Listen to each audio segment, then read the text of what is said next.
Hey there, let's go ahead and get started. Thanks for joining me. We are doing our solo RPG stream again today. Let's see, let's get caught up on just a few things. Hold on, let me move this over. It's bugging me. Uh, it's one of those mornings where you feel like you're kind of forgetting things, but you don't know what it is. Having one of those. It's been sort of actually, hey, Brad, let me do that.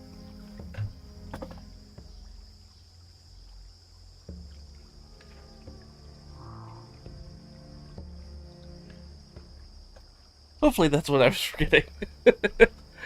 Anyways, it's been a good week. Got back from my work trip, ready to do a little solo RPG. Of course, I updated. Windows had an update, and we're starting a little bit later because when you do an update, then OBS kind of like forgets all its drivers, and I have to re-add the everything into it. So that's fun. But yeah, I think that's it. Hopefully, you guys are having a good morning, day, evening, night. I don't know what time it is for you. Hopefully, you're doing all right. But yeah, we're gonna hop back in, and this is what session is this? I think this is 44. Yeah, good old double fours. So session 44. Let's go ahead and do a quick recap for everything because it's been a couple weeks now. So let's do what happened last session. Alright, so we've been on this quest from Reeve Relendart over at Split Valley Oasis. He's asked us to take care of this sort of figure out what's going on with the this goblin camp that was to the northwest of, right, that's the correct direction, northwest of Split Valley Oasis. So we're kind of went to investigate that. We did a little dungeon crawl. We got our butts kicked up and down that dungeon. But we also kicked a bunch of butts up and down that dungeon. And we found some things that were related to Leah, our main character, finding out that there's something about this sort of... There's an alliance of goblins and gnolls and orcs that are being sort of confederations kind of brought up, and they're using this central camp, and they've got this sort of foreign faction backing to it. That's where we found a bunch of this weirdly minted money that we don't know where it comes from. I mean, we know where it comes from now, but we didn't know where it was coming from. Now we know.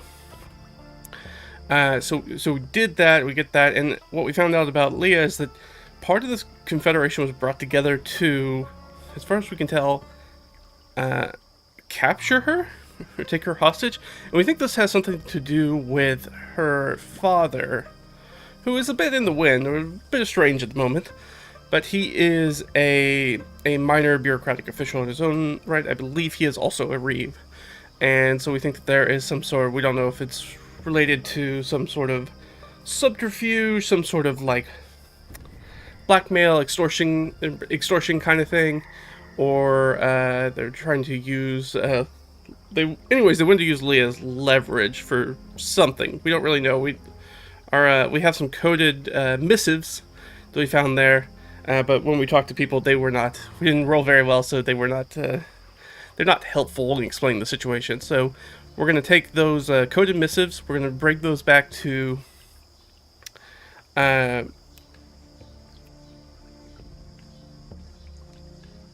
oh man, I just forgot his name. We're taking it back to our noble friend in Split Valley Oasis, so we can give it to his estate, so we can give it to Omer, who is our friend who has a specialty background in ciphers and cryptograms and code breaking and those sorts of things. He's good at those as one of our sort of former academic peers in our research team. So we're going to take it to him, and hopefully with some time, he'll be able to crack it. But that's going to be sort of like a downtime activity, something that's probably happening in the background. But we do have Dren's half-brother that we're delivering, and that's the other big thing that we're trying to do, because we have to have his replacement for Dren, who was unfortunately killed, is Baronet. So there is a keep without a lord, and we have grabbed his, I believe it's half-brother, and we are going to bring him back to the Reeve and probably install him as the next Baronet. We think he's probably the next in line.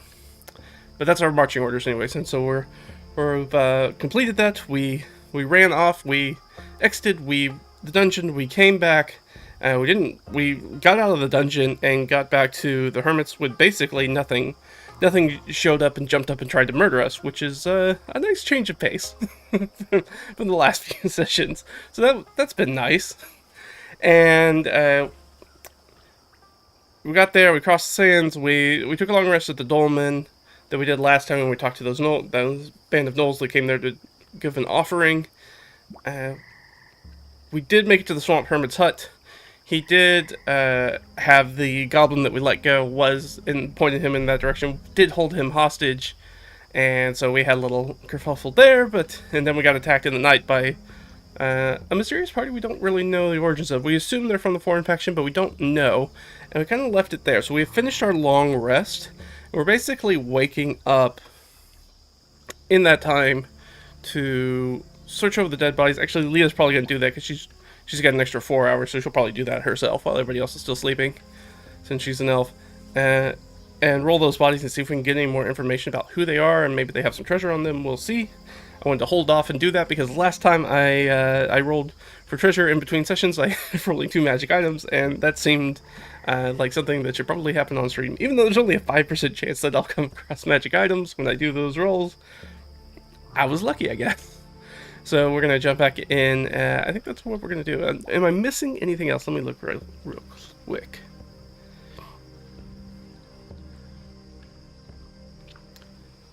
Now, one of the attackers in the night did escape. That was our wizard. And that did give us disadvantage on our last check of the evening for any sort of random encounter. But it didn't matter. We made it just fine. Yeah, I think that's it. Here, let me show you. I did have a little bit of free time, so this is something that I did. Let me go ahead and show you guys. Let's hop over to our workspace. Hop, bam! There we go. So, if you don't use Google Docs, I don't know if you do or not, they have added this new sort of like document tabs feature on the side. So instead of having that super long list that we had before that was document that was kind of hard to manage with the sidebar, now you can drop them into, now the document itself kind of functions as a folder with different Word docs inside of it, and then each of those has its own thing. So I went in and I split everything up. So we got our last session recap here on the side, and you can see that.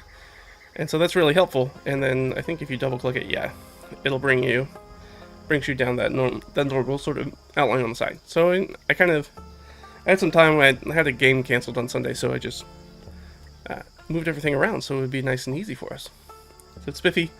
You may applaud. Please applaud. I've worked very hard on this to keep things organized and keep things fast. So let's jump over. This is our session 44. So our session goals, we're finished our long rest. I already updated the date and weather. So this is session 44, and it is Summer Maiden 11. So it is the first day of the new Summer Maiden month, which is approximately May 22nd, Northern Hemisphere style. So it's the start of summer. It's extremely hot. So even in the morning, it's super muggy, even up in the mountains here, even though the light kind of comes up a little bit later. But we're in that sort of bowl basin that's just very sort of like swampy.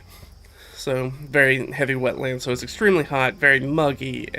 But it is breezy, and the skies above are clear, so we don't have to worry about any rain or anything. But even that breeze that's coming through, well, it's in the mountains, so it's probably a nice, cool, crisp wind. So it breaks the hotness a little bit, but the next few days are going to be real. The next few days, I rolled really poorly on our weather, so we're going to have a lot of hot days. So the summer's really kicking off with the high temperatures, really busting the mercury. So we have finished our long rest. I updated the date and weather. I already updated the character sheets from our long rest. We don't have to worry about that.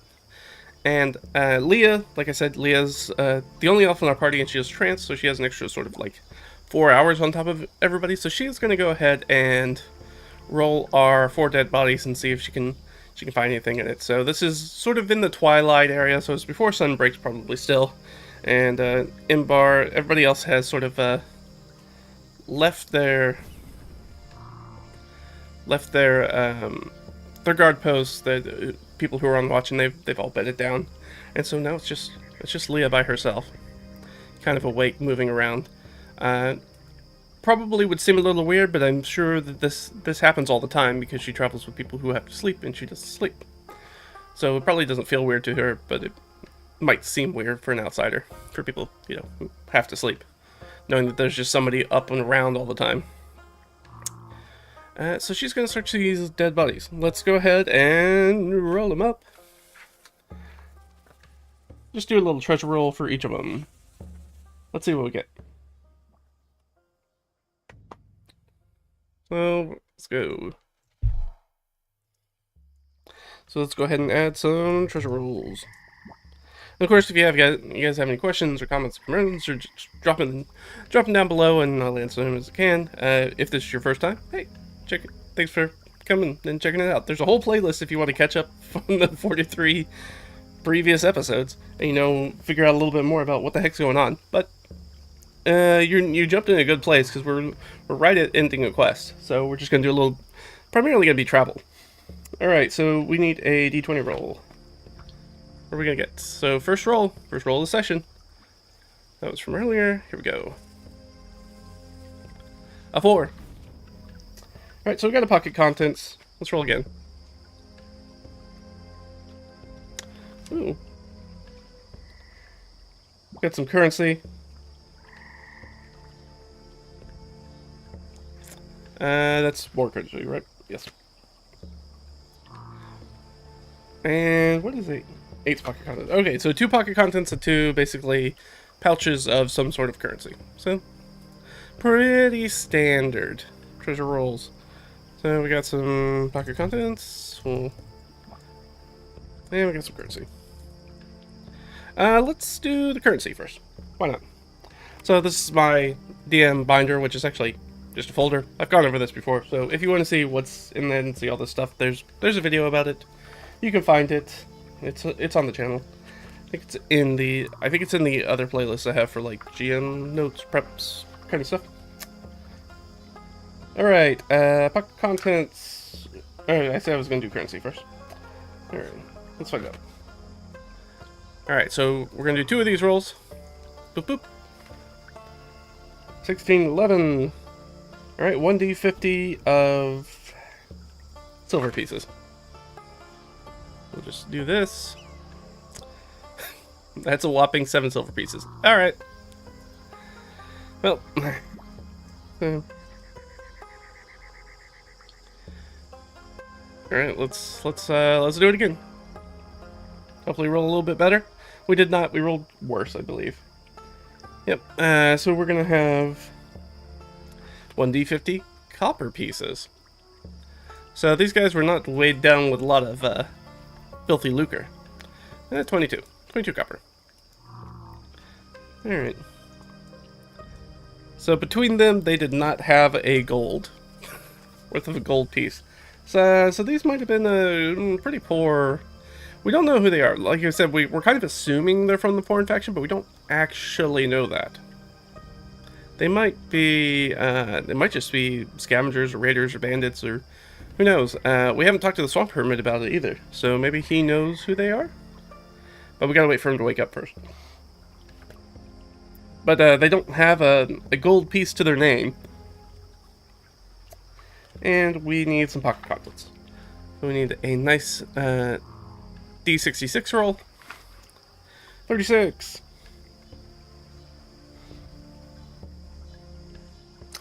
Alright, they've got some like sunflower seeds on them.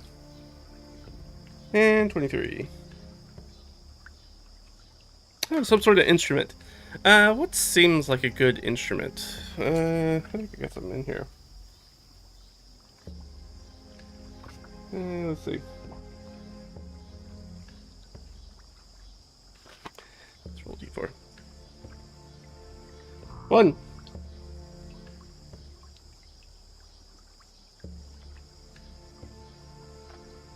Huh. It's usually like a keyboard style instrument, so this is maybe like a.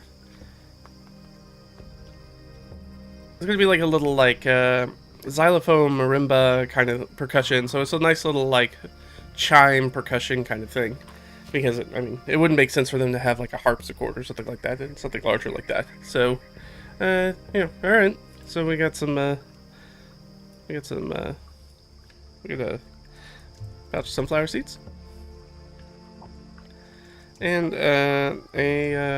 we'll say a travel marimba.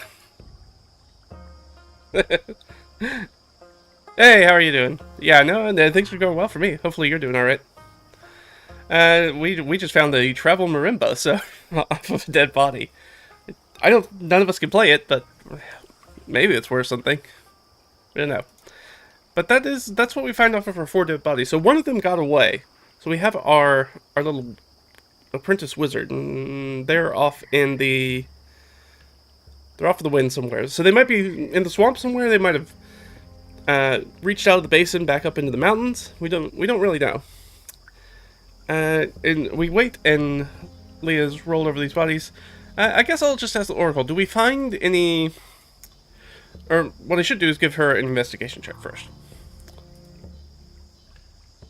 That's pretty good. She's got a pretty good investigation. That's 15 on the die, plus she's got plus 5, so that's dirty 20. What's going to be our DC?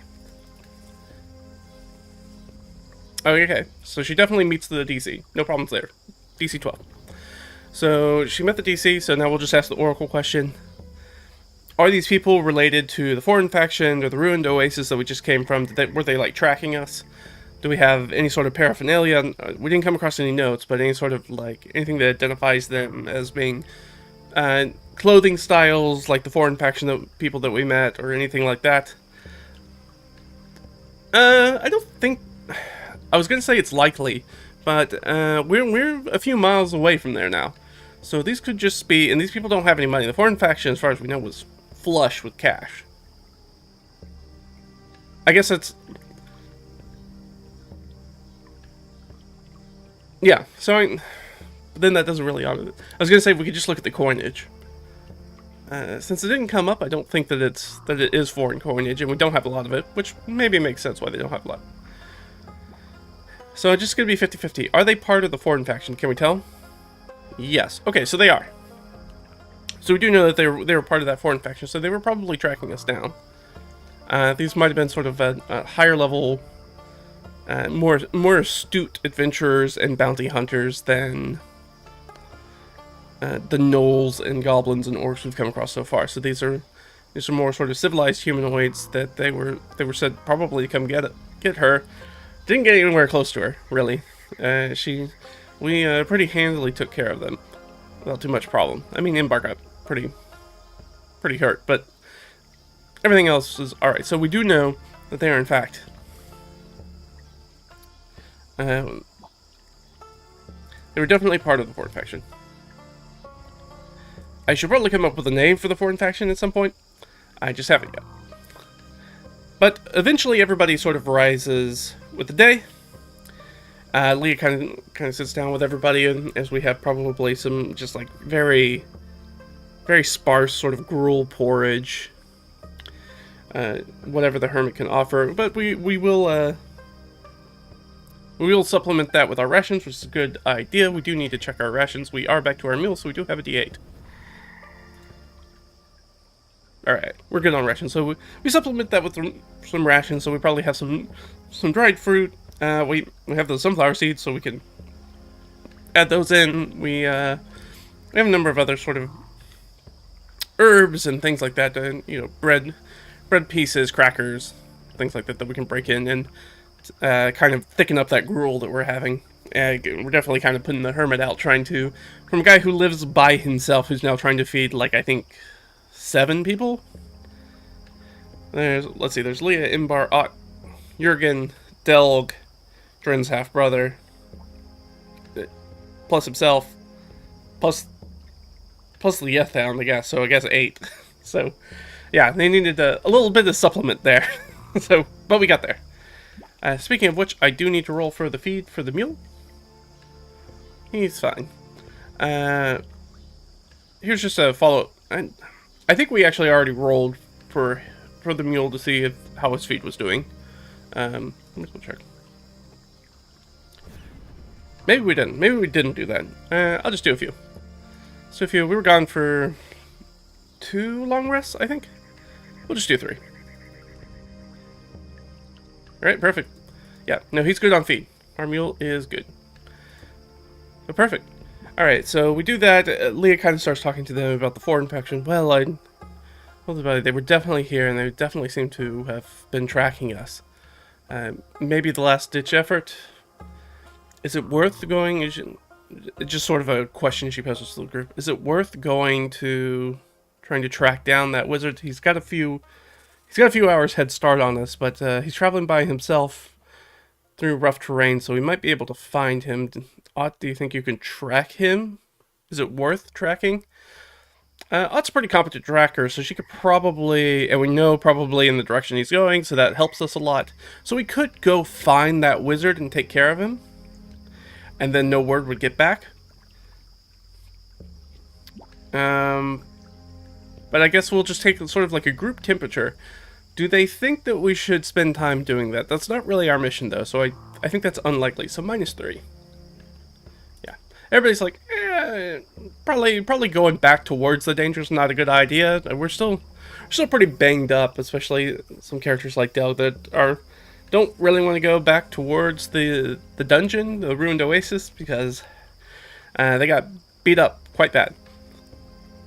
So I think everybody kind of agrees, yeah, we could, but is that worth our time and effort? Why don't we get back to Split Valley Oasis?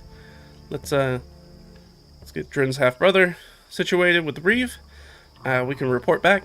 We can get these letters off to Akari Liaden. Sorry, that's our noble friend. Akari Liaden. There's Akari Liaden and Leah Amikir. I should have not made those names so similar. They do trip me up occasionally. So let's do that. And I think that's what everybody's going for. I think we just straight up asked the hermit, you know, what is the best way to sort of get out of here? We kind of climbed our way through the mountains, and that's not particularly useful path. So is there an easier way to go? And I think that he probably tells us, let's look at our map. I'm pretty sure he tells us to go west, though, for the easiest way to get out of the mountains into the sort of like the flatlands, so we can get here. So we are here. We're in this nice little swampy bowl that's in the middle of this mountain range. And I think his idea, so we could head northwest, and we would probably find our wizard friend and murder the crap out of him. But I don't think that's what we're going to do. So I think we're trying to get back down here and here. So I think the easiest way to do that is probably to run up here. Because I think the hermit would tell us, well, the easiest path is obviously to go northwest through the hills and then hook a left and go west to get outside the mountain range. But you know, that puts us back towards the ruined oasis, which I think would be a lot more dangerous for us. So we climbed over the mountains already on our way here, so I think it's just easier to maybe just kind of go, obviously not take this tall peak, which is the tallest peak of the range that we can see, but somewhere around here, and we can hook maybe like southwest through there. And I guess we'll ask, is there like a simple path? I don't think he would lie to us. He probably wants us out of here at this point because we've caused him. We're eating up all his food, and we kind of got him a little stabbed. Not like real bad stab, but I mean he did get held hostage, and we did like tell somebody who was very dangerous to go there, and then, you know, they held them at knife point. So I think he'll be happy to see us gone. So I think, is there a pass to the southwest we can get through? I think that's probably likely. Didn't need it anyways. The answer is yeah. He goes, well, yeah, that would probably be, if you're just trying to get the fastest way to the lowlands, and you don't want to go through the hills, the northwest, yeah, I guess that would probably be the fastest way. You can certainly make it out that way. I just don't know if it's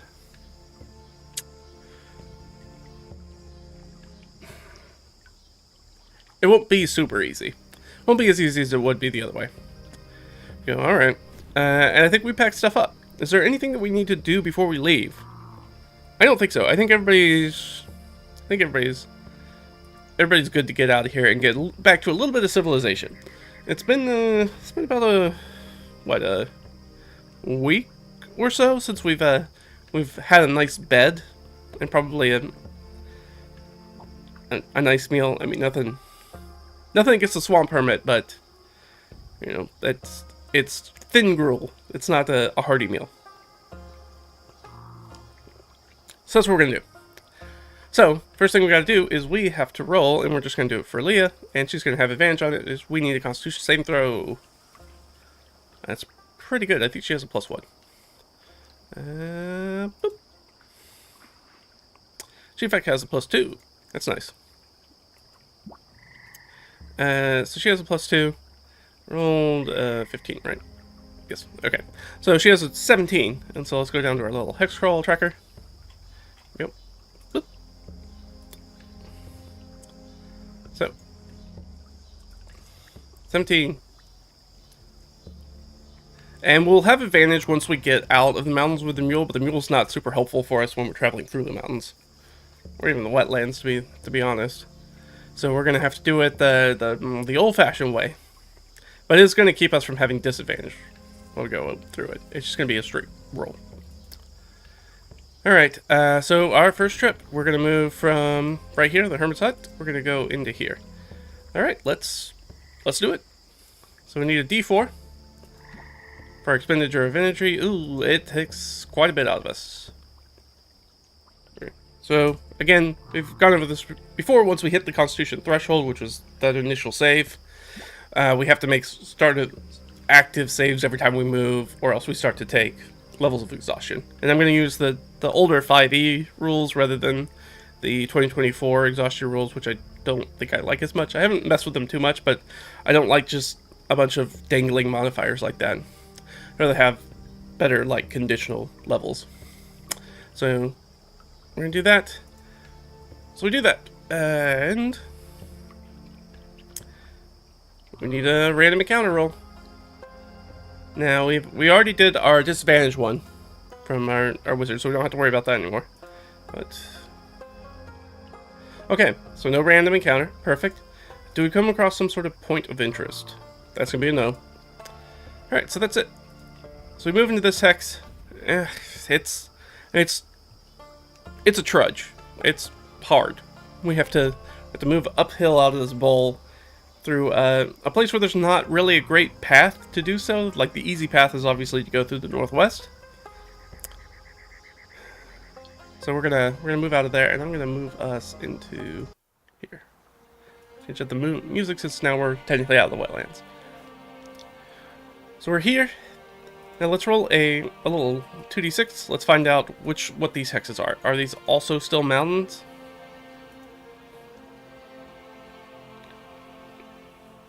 Yep, that one's a mountain. Yep, these are both mountains still. So we'll go ahead and mark this on our map. Our mountains. Moved right here. So yeah. We can head due west, or we can head southwest. I think our best option... Actually, I'll leave this up. Let's let Ott make a survival check, I guess. Either survival or perception. I think she has the same bonus to both. She has advantage. People are helping her. That's not a great roll, though. Yeah, she's tied on which way to go. We don't have any specific information about which way to go. So I guess we head southwest because we know that that's going to be closer to our destination rather than going due west. So we'll move again. We move through these highland areas. How much does it take out of it? Oh, it's still taking a lot though. That's not great. So yeah, it's tough going. We feel that we're at about half strength, so even though it might not take us a lot of time, this is taking us a lot of energy to sort of climb through these mountains. We're not really following an established path. We're trying to find a way. We've got to find a path that the mule can also walk too. So it's a pain in the butt, takes a long time, and it takes a lot of energy to do this. But are there any encounters? No. And do we see any point of interest? Oh, a 2. That is probably going to be a yes. Let's double check though. This is... Hold on. One moment, please. Alright, so would be Split Valley Oasis, and we're down here at the county level. As far as we know, we don't have anything down here. Yeah, so this is technically still going to be kind of in the wilderness. So, which means if it's in the wilderness, that's actually not a point of interest. We have to roll functionally a 1 to get that to happen. As you can see down here, it's only on 1. And when on a d20, that's only a 5% chance that we're going to run across something. So, nothing there. It just takes us time and energy. But we have some empty spaces around here, so I'm going to go ahead and... let's go ahead and... Let me do this. Boop, boop, boop. That just helps me keep the hexes straight by giving a little fog of war over them, just so it's a little off color so I know where the hexes start and end. And then we've got 3 here that we need to figure out what they're going to be. Alright, so there's a 50-50 chance that this is going to be our sort of scrub or a mountain. So, if I roll high, it'll be a mountain. I rolled high. It's a mountain. Oh, hold on. Oh. Alright. So, more mountains to the west. To the southwest, we have the same thing. More mountains. Delightful. And to the southeast, this is going to be a 2d6 roll. What do you think the chances are there's going to be more mountains? I mean, it's probably pretty good. 5. Actually, that's going to be something else. It's actually just 1 degree more verdant, so it's actually a forested mountain. Oh, so that's nice. Where's my forested mountain? Here we go. So even from this direction, we can't really see good, but I think that we'll give Ott another wilderness survival check. Oop, with advantage. Oh yeah, she nuked it that time. Let's just double check. Oh, actually. Well, that's still 19. She's fine. So yeah, we passed that. So I think she knows well enough that if you run across mountains and you have mountains that have trees on them, they tend to be at lower elevation because that's where the tree line is. So we are gonna move probably to the southeast. I think is where she's gonna have us go, hoping that brings us down into lower elevations. So then we'll turn and make a move that way, which takes us a little bit more time. We're trudging along. So +3 puts us at 11. So it's still tough going. I mean, moving through the mountains is no joke. And it would be even worse if we didn't have the mule carrying some of our stuff.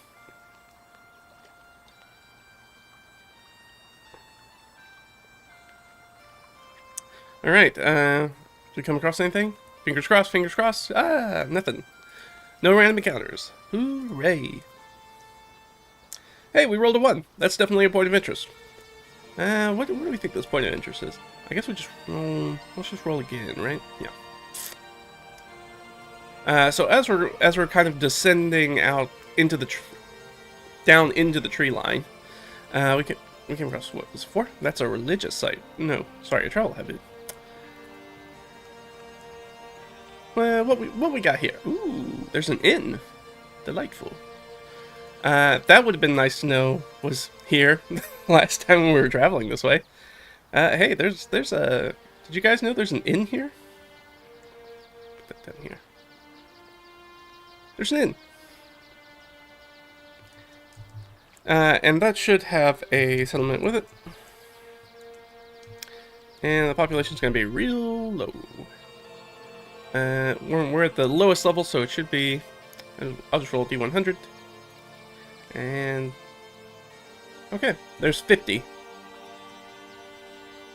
Population of 50. So it's actually kind of a nice little spot. So We're getting kind of tired. We're getting down here. We might stop for rest, but let's see what our path looks like yet. Because I mean, we also have this other inn over here that we could get to, which is where we came up with. We can't go back to that inn. If we go back to that inn, we definitely have to pay Drin's brothers, half brothers tab, which we skipped out on last time because he had already skipped out on it. Plus, there were the orcs he got into an argument with, so maybe that's not where we want to go. We might want to head straight south.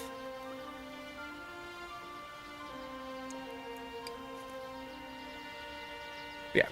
Anyways, let's find out. Trying to figure out whether we want to stay here for the night or we want to keep moving. So let's figure that out. So we have a couple here. We need to find out. All right. So we've reached. This should be lowlands area.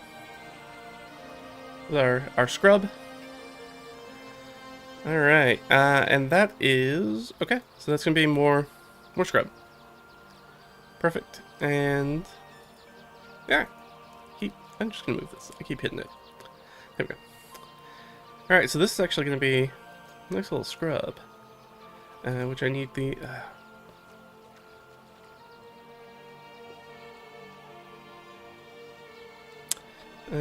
I'll just grab an orangish color. I forget that this is specific to the browser that makes this a mess. Ah! That's not what I meant to do.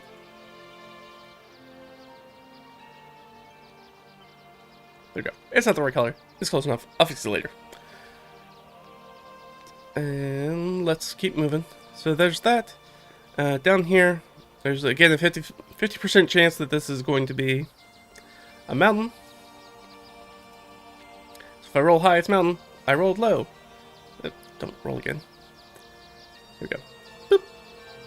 Alright, so we move back down into sort of that scrub lands, into that sort of chaparral Mediterranean. So as the mountain comes down, it's still sort of very sort of open, broken ground. There's a lot of rocks. There's not a lot of grass. It's mostly sort of dry, deserty shrub kind of scrub brushes and twisted cedars and junipers and things like that. And what little flora there is down here. And it's going to be... Things that are alive down here are going to be nice and green, though, because it's the start of summer into spring. So everything's nice. Given that we've rolled out of here, we still have quite a bit. We're down to... We're onto the flat ground, so I doubt we'll make it all the way there, but I think we might just push on. Because we'll now be able to start rolling those expenditures, those D4s with advantage, now that we can actually really take advantage of having the mule. We can move faster over flat ground. So I think we're just going to keep moving. So we're going to bypass the inn. So we note the inn, but we don't do anything with the inn.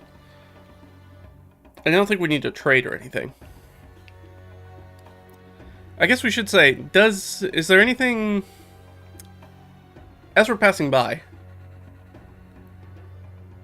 maybe this is more of a passive perception thing. Alright, does anybody have a 15 passive perception? Ugh, I don't know if anybody has a 15 passive perception. We sure do not. So, if there was something interesting at the end, we didn't see it. We're head down. It's been a long day already. We're just, head down, moving forward. Okay. Sometimes the dice are like, no, you can't have fun. You have to keep walking. So we're going to keep walking. So we move on to that. And we are moving now down into this area. We go there. We've got our D4. We're going to roll with advantage, which is technically disadvantage because we want the lower number. 1. You love to see it. And no random encounter. Perfect. So, if we keep rolling ones, we might make it there. It's always a chance. And, hey, did we come across anything? Nope. No points of interest here. We do get here, and we'll roll our 2d6 to find out what are in the nearby hexes. Alright, so that one's going to be a little bit drier, so there's going to be more of a deserty kind of feel. And then it's gonna get to winter. Okay. Let's get this done. So we went from the scrub, and so then that's gonna be a little desert over here. And then we're gonna go a bit more lush. So we're gonna give, let's go down here, and then we're gonna recolor it, because this is sort of like a dry forest. So it's sort of in between sort of plains and forested area. So it's kind of a blend. And then we have one more to the south of us. 6, which is going to be more just sort of open scrub. Alright, well, we kind of know where we're going, so... I mean, we should check. But... Odd is pretty familiar with this general area. So she has a pretty good directional sense, so I think she has advantage on it, just to make sure that we don't get turned around. Yeah, we're fine. Not even gonna give it a DC. If we're in the mid-teens, we'll be fine. Yeah, well, I think it's just easier to run across the open ground, so let's go do that.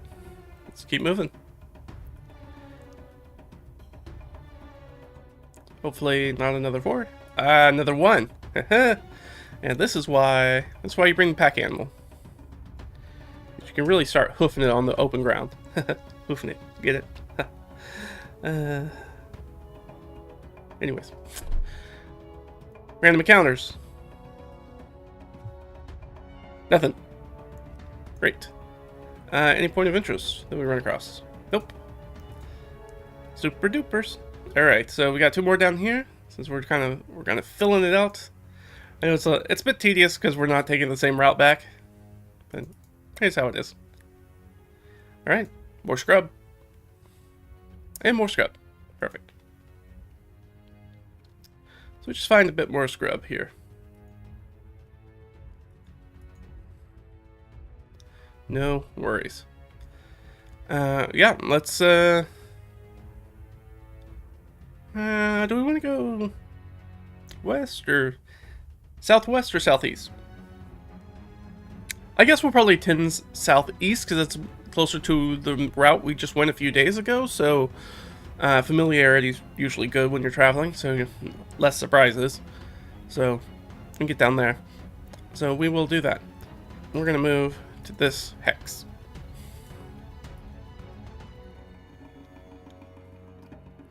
Another one. You love to see it. We're really just hoofing it on the open ground. Really humping it. Really making good time. Any random encounters? No. Any points of interest?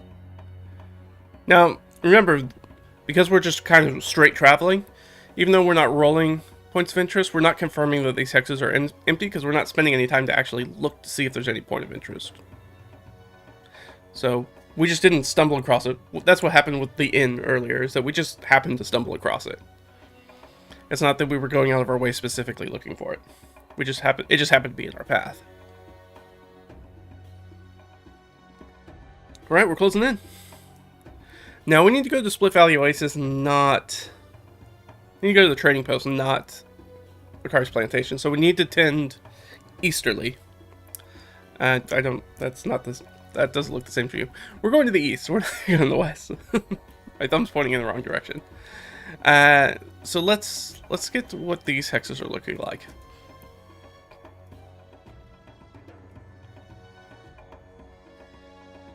Ooh, 10. And 10, what does 10 get us?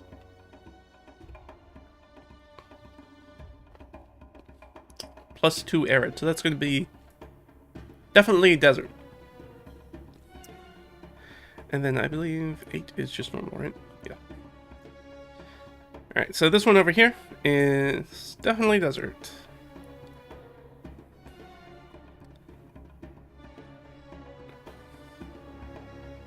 Hold on.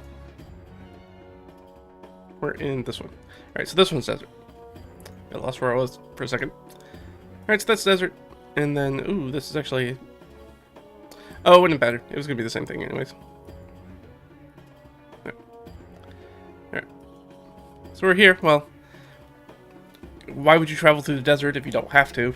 So we're gonna instead run down, and we are going to move just a little bit. Peek it just a little bit on my. Hopefully that's a little bit better. I was peeking a little bit. So we're going to on my auto. So let's head down to this Hexretia and keep traveling. We'll avoid that little patch of desert. Rolled another one. Oof, we are doing well. We're making real good time. So I still don't think I don't think we can technically get there. We cannot. But we're going to be very close. Well, I mean, we could push it. We could push it and get all the way to Split Valley Oasis in a day. That's good travel. That's a lot of miles. Especially climbing over some mountains. We're making good time. The best times. Best times ever. Why am I rolling that? Hey! That means that we come across some sort of wilderness dressing as we move. So let's see. We're technically in a scrub patch. It's D20 table. I've got them for all my little wilderness biomes. So what do we run across? Actually, let's roll 2 and maybe combine them. I like those. I like that. It takes a D20 chart and makes it the D like 300 something. 380, something like that. Alright, so we are in the scrub. 5 and 19. So 5 is a plateau, mesa, or butte. 19 is a chasm, canyon, or gorge. Those things go right together. Alright, so there's a very nice, what do we think?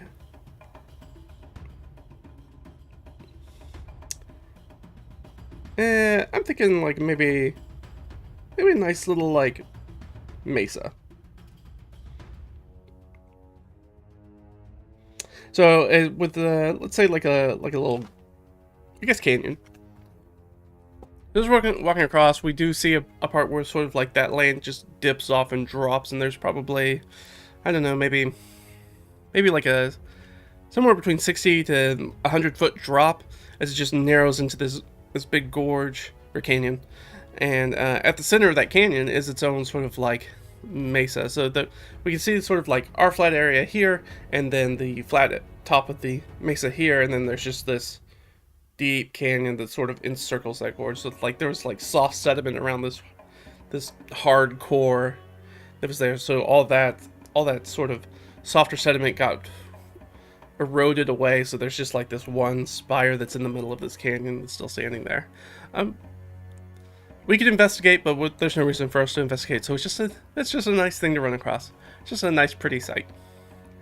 And we take a look at it, and let's see. Let's be nice to ourselves. It's a nice thing. Let's treat ourselves. Let's ask the Oracle. Is that good enough for a little bit of? Do we get a little inspiration? Are we inspired by the majesty of nature? Hell yeah, we are. Nature's great. All right, so we'll just give ourselves a little point of inspiration. We feel nice about it. Let's go ahead and let's give it. Yeah, you got some inspiration.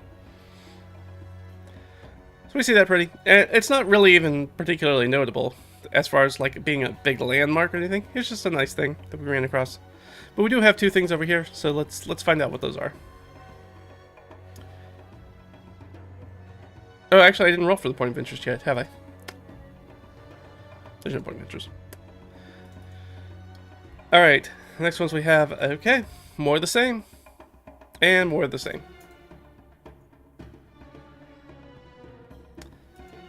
So let's go ahead and boop, boop.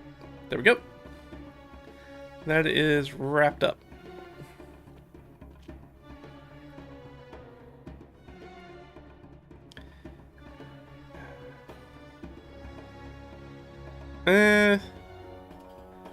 We can try to bypass the inn. Let's try to bypass the inn. Get us back on a path we're familiar with. That'll make traveling a little bit faster. So we're gonna move there first.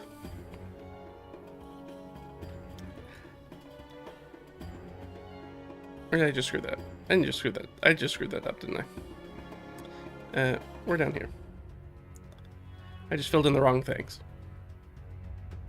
Oh, silly me.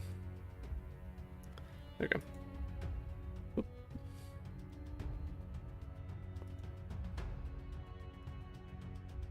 Alright, so these two are... I am making a mess of it. Here we go. So let's keep moving. We're gonna move down here, and as we break that, we travel and travel and travel. We're traveling across these nice sort of like open expanses, very sort of like stereotypical sort of like spaghetti western kind of like, that's the environment we're in, where there's just like scrub plants and dirt and dry dirt, and it's extremely hot, and they're really they're sweating buckets out of here, especially after they moved down out of the mountains. And just the sun's beating down on them. So even though it's extremely hot for the summer, but it's the beginning of summer, so it's like, I mean, I'm in the U.S., so that's probably 90 degrees Fahrenheit.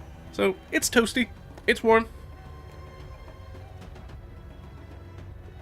But as people who, most of them who grew up and live in this area, it's not super hot. We know it's going to get way hotter in the summer. It's going to get triple digits for sure. But we're walking along, and suddenly we see that sort of break in the horizon, and we can see the sort of crystal blue waters of the oasis, for which Split Valley Oasis is named. And we see it, and we're like, finally. We're out of the mountains, we're down into the nice wide valley, and we can already feel like that wind that's coming through. We can feel that cooling effect that's kind of blowing our way off the lake. And we're like, just a little bit of respite from the extreme heat, and it just feels very nice. And it fills our heart, I think, a little bit to be like, we're getting close to our goal. And we're into an area we've already kind of explored, so we don't have to worry about that. So we have moved in there. Everything looks good. Let's keep moving. Alright.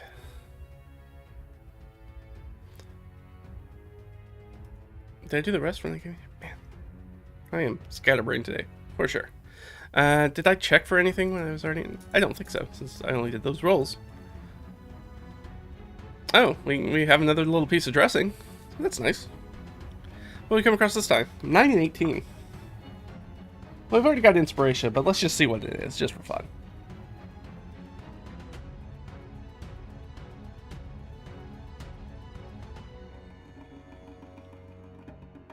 Oh, there's a feeder river here. That's something we did not know. So now we know that there's a river here that obviously is going to flow into the oasis. It probably connects these two waterways, actually. That may be why we haven't come across it yet. You know what? I'll just add it in there, just for fun. Just gonna go. Boop.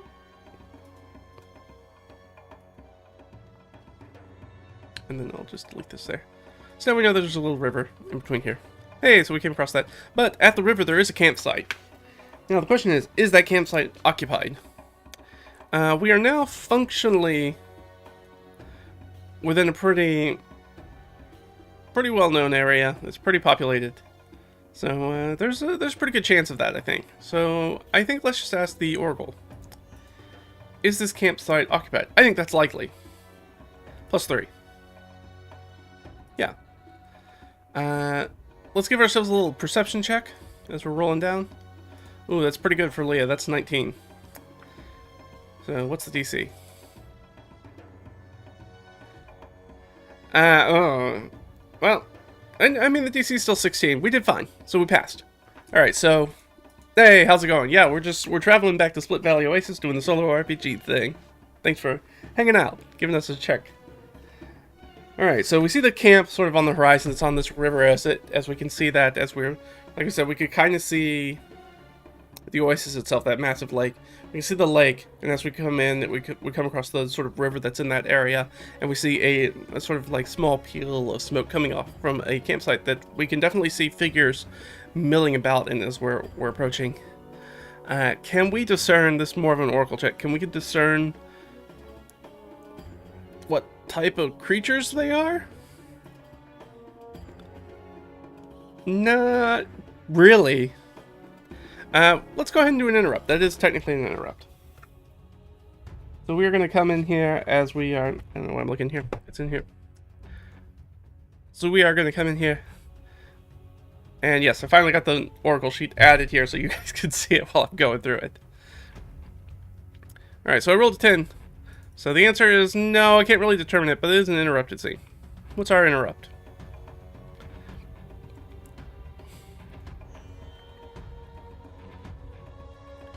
Ooh, 2018. Wish I'd used that 20 on an attack roll, but that's what it goes like. Why am I missing? What am I missing? Why is my Oracle... Why is it missing our number 20? Did I accidentally delete it? So that should be PC. I think one of my friends maybe. I grabbed this from a shared document that I play with my friends, and I think they might have accidentally deleted one. That's fine. It should be 20. So the PC is right. That is actually the number 20. So something about us. Something happens to us, I guess. And what was our second one? 2 good rolls. Man. 18. Oh, we have to resist or survive. That doesn't sound good. Sounds quite bad. Yeah, you get stunned when you saw the map. Yeah, we're making our way back, so we've done a lot. We're just carving a new path on our way back.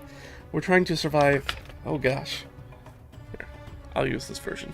So hopefully that doesn't have anything deleted on it. I rolled a 3, so some ordinary creature. The thing that jumped to my mind is it's got to be some sort of like poisonous. It makes me think like poisonous snake, scorpion, something like that. Like as we're walking around in this sort of arid area. I'm gonna go with snake. Some snake's gonna jump out and try to bite us, I guess. Obviously we were looking at the campsite on the horizon, sort of as we're moving, so we weren't looking where our feet were going. And we got an asp, a viper, or something's gonna jump out and try to give us a little kiss, a little poison kiss, well, venomous kiss. So yeah, and let's get some. I'll just make a roll. I think it has advantage because we're not paying attention. 12. All right, we're probably gonna hit Leah. Let's go ahead. Let's get some beasts up. I need a snick. Where's my snicks at?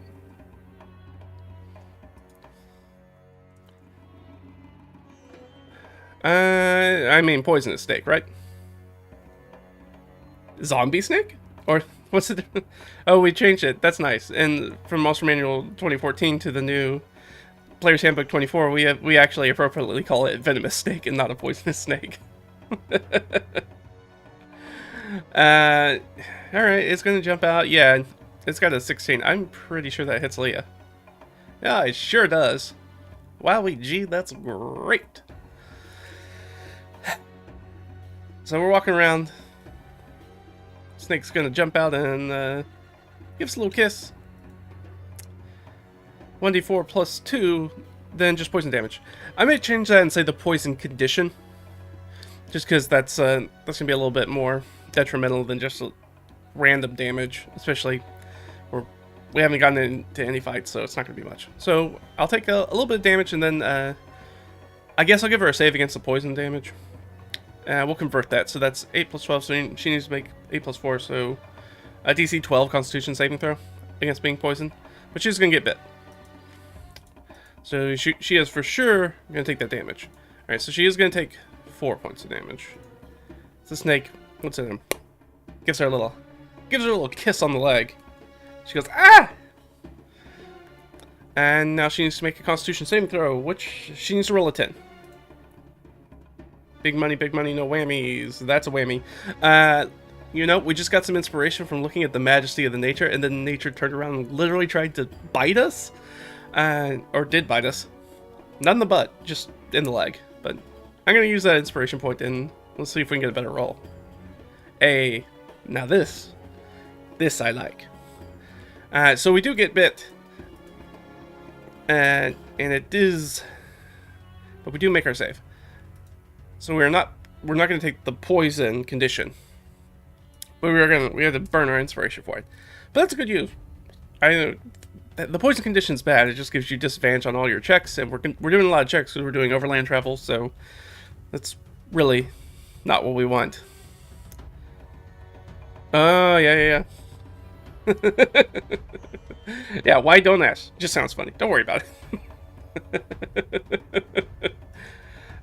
Yeah, I think it's just a regular old snake. I guess, yeah, because we rolled ordinary. Well, ordinary could be extraordinary in disguise. But everyone's here, so who's there first? Ott seems like the right person to just, like, go after this thing. After the snake before it gets away. She's gonna miss, though. But she technically has 2 attacks. And that 10 on the dice is definitely gonna hit it. For chooses a spear, so it's D8 in 2 hands. Yeah, that's gonna kill a snake for sure. Yeah, 5 hit points.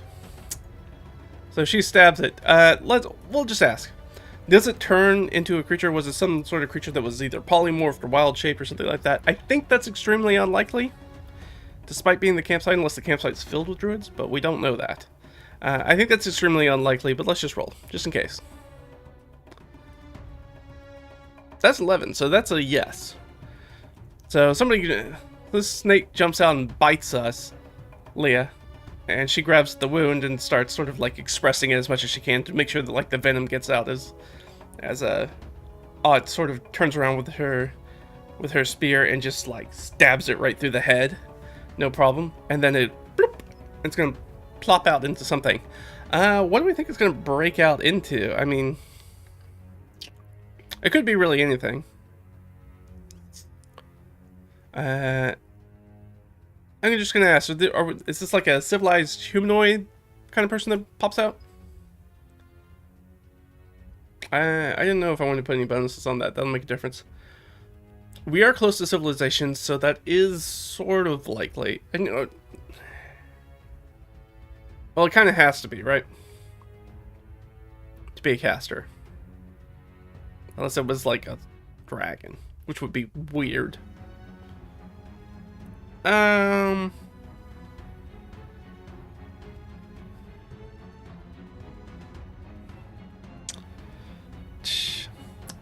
What could it be? It might be related to the camp. I'm really struggling here. Yeah, and I guess. So it's not a standard humanoid. I'm trying to think of what that might be. Let's just roll. Okay, 5. I'm looking at my table up there. It's gonna be something weird. It might be a devil. Might be something weird. It's certainly a fiend. All right, some sort of fiend. Surprisingly, right on the money. You were. Yeah. All right. So it's some sort of fiend, I guess. Let's see.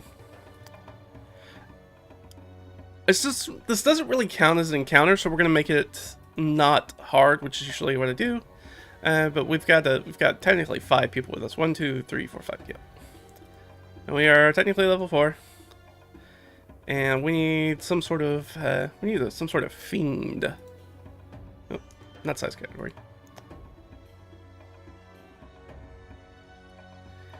All right. Let's find. Yeah, just maybe an encounter. What does it look like? It could be a spine devil. I kind of like that. It's just one character, so we don't really want to make it. Because I don't think this is part of a larger fight. I don't think.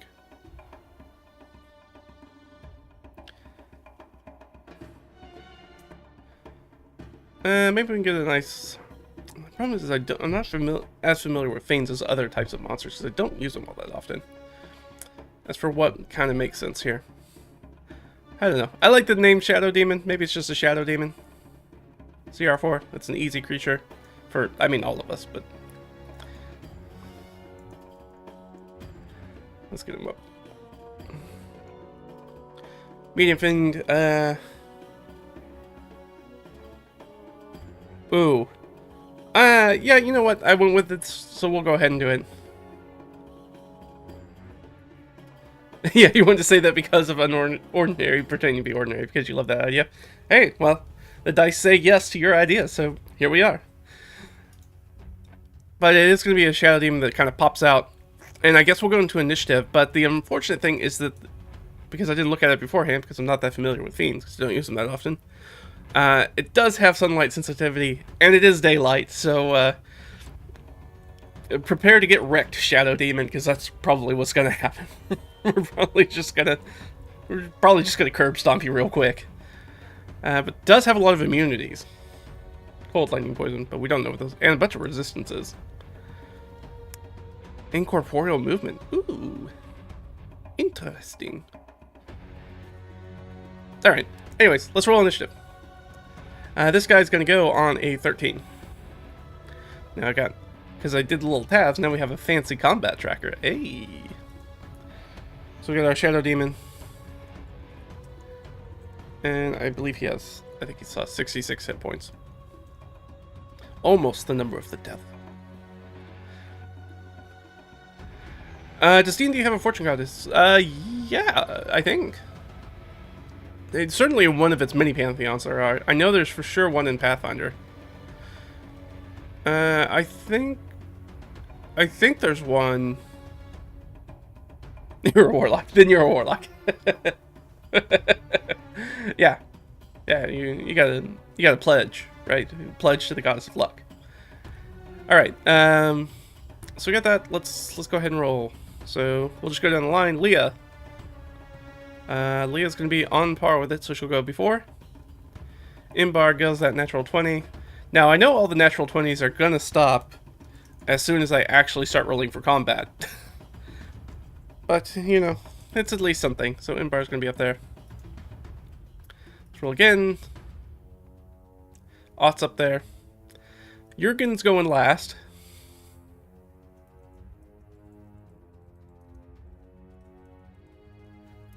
And I assume Del will probably go pretty low, but you never know. He's surprising sometimes. Yeah, 9. He's gonna be right in here. Move this over here. Boop. There we go. So 9, he's gonna be right here. Go. So like I said, there's a bunch of us right here. Unfortunately, this Shadow Demon's got a whole bunch of resistances, and we don't have a ton of magic weapons. But Imbar's first, so she's going to move into a place where she can flank, and she does in fact have a magic weapon, and she is going to make a couple. She just gets one attack with her Moon Touch Longsword. She's going to pull it out as this demon fiend poofs out, but it is searing in this sort of this dark sunlight of the summer day, and she's gonna turn around and try to give it a little tap with the sword. Let's see. 9. Plus 6, so that's a 15. Does a 15 hit this guy? A 15 does hit this guy, and it is magic, so we do not have to worry about any damage reduction, which is nice. And she's gonna get her extra bonus, so she gets the 8 plus the 2d6. That's 3d6. I'll give her more damage. I don't care. So 13 plus, what's her bonus? 15. 15 points of just straight up slashing damage. So she whips out as this snake poofs into a demon. She whips out her Moontouch Longsword, and it glows in the bright daylight and glitters, and slashes at it and does 15 points of damage to it, and it howls in pain, which takes us down to 41. So, actually, I'm just going to add that. So I know that at 33, I need to probably make a runner. All right, that's Imbar's turn. Ott's there. She already has her spear out. I didn't roll with advantage. Did I? I can't remember. But Ott's definitely going to roll with advantage. That's not going to do it. Her second attack. Does she have +5? No, she has +4 with her spear. Alright. Well, that's 2 misses from Ott. That is unfortunate. Does she want to move? No, she's good where she is. Nobody's been hurt yet, so except Leah. So she's gonna stay there. It is our wizard's turn, by the way. What's she gonna do here? The problem is she's like right up on this thing, which is not a place she likes to be. So I think she might just disengage and move back to get some range on this thing. She's not an up close and personal kind of wizard. She does have the Fernian Ash Staff, though. But being a demon, it probably has resistance or immunity to fire, but maybe not. She is going to... Yeah, she has some rituals. That's what these guys down here that have the little asterisk. Those are all rituals. Does she have bloody rituals? I don't think so. I don't think she has any bloody rituals. She's more of a studious, not a bloody kind of wizard. She's not a dark wizard by any means, other than she kills a lot of people. Yeah, she's just gonna... Unfortunately, she's just gonna use her turn to disengage. And move away. I think that's the best thing. She didn't really have any up-close kind of stuff. That's sad. Yeah, she's not... Unfortunately, I'm playing a very studious wizard, not a odds are bloodthirsty one. So she'll disengage and move back. I hate to waste her turn on that, but... I'm just gonna stay here, range. It is our Shadow Demon's turn. He is flush with targets. Question, does he actively go after Leah? I think that's extremely unlikely. I don't think this Shadow Demon's looking specifically for Leah. I think this is a very random sort of thing that's just gonna come up. Yeah, she's definitely disengaging. And moving away. Even with a -5, that's a 12. So it looks honed in on Leah in a weird way. So, somebody's doing some blood rituals against Leah. But she's not the one doing the blood rituals. Alright, but this guy can move through people, right?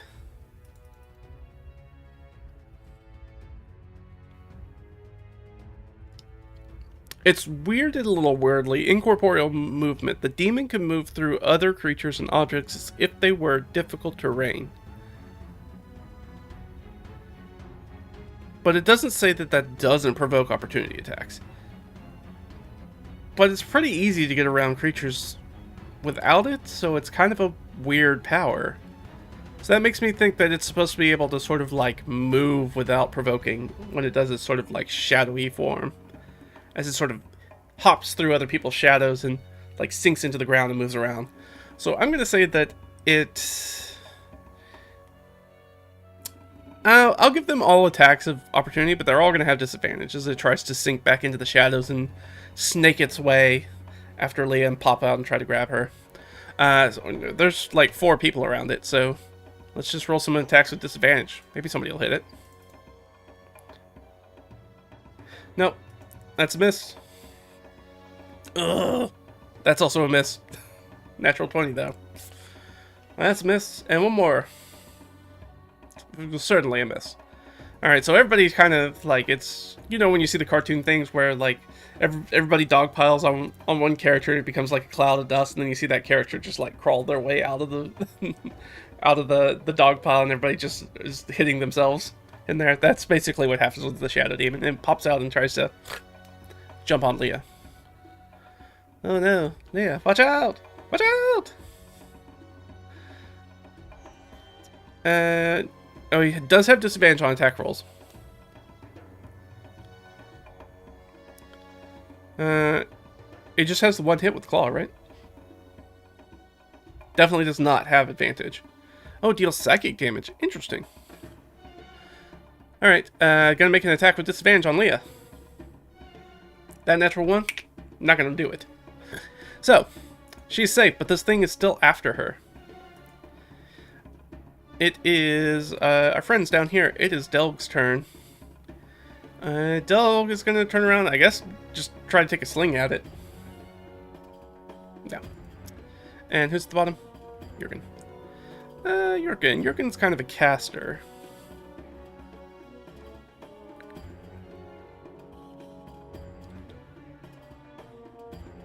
She does have a spear. She's not particularly great with it. here's the problem. Does Starry Wisp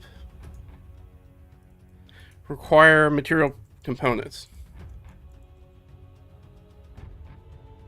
It does not, so she does not need a spellcasting focus for it. So she will use her Starry Wisp. Range spell attack. And this will do radiant damage, which is important. That's for sure going to hit. So a d8 plus, I believe, her wisdom modifier. So that's 2 plus 3, so 5.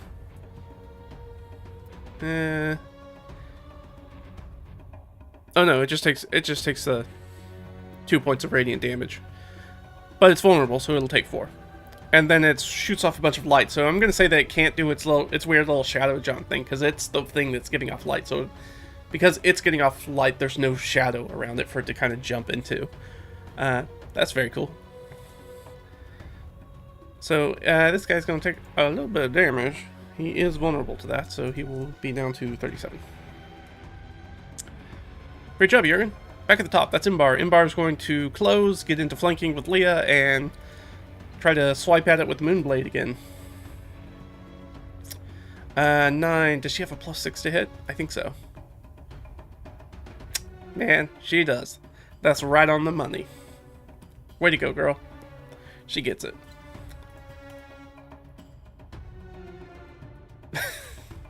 Alright. 9. She has a +2. So 11. Let me double check. I believe that's right. Oh, yes.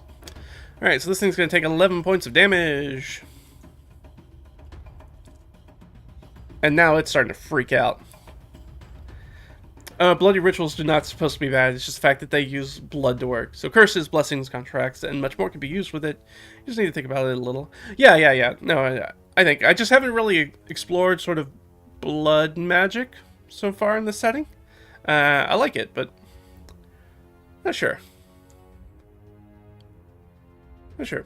I'm sure. I think for me, because she's a studious wizard, I don't think it's much blood magic. Blood magic to me is a little bit more warlocky or like dread priest, like maybe religious kind of thing, rather than a studious, because wizards are more like the mathematicians of magic, if that makes sense. So I like the idea, I just haven't had a character that would mess with that yet. So that was Imbar. It's Ott's turn. Ott will close the distance. She'll make a couple of attacks with advantage. With her gang up, she'll miss with the first one. Double 18s will certainly hit, but she does not have a magic weapon, so she will do reduced damage. So 6 halved 3. So she does 3 points of damage to it as she stabs at it with her spear, which seems to sort of like cut through the bright light, and shadow sort of ekes out where that area is. It is Leah. Leah, this thing got up on Leah again. And it seems like it's going to keep chasing her if she moves away.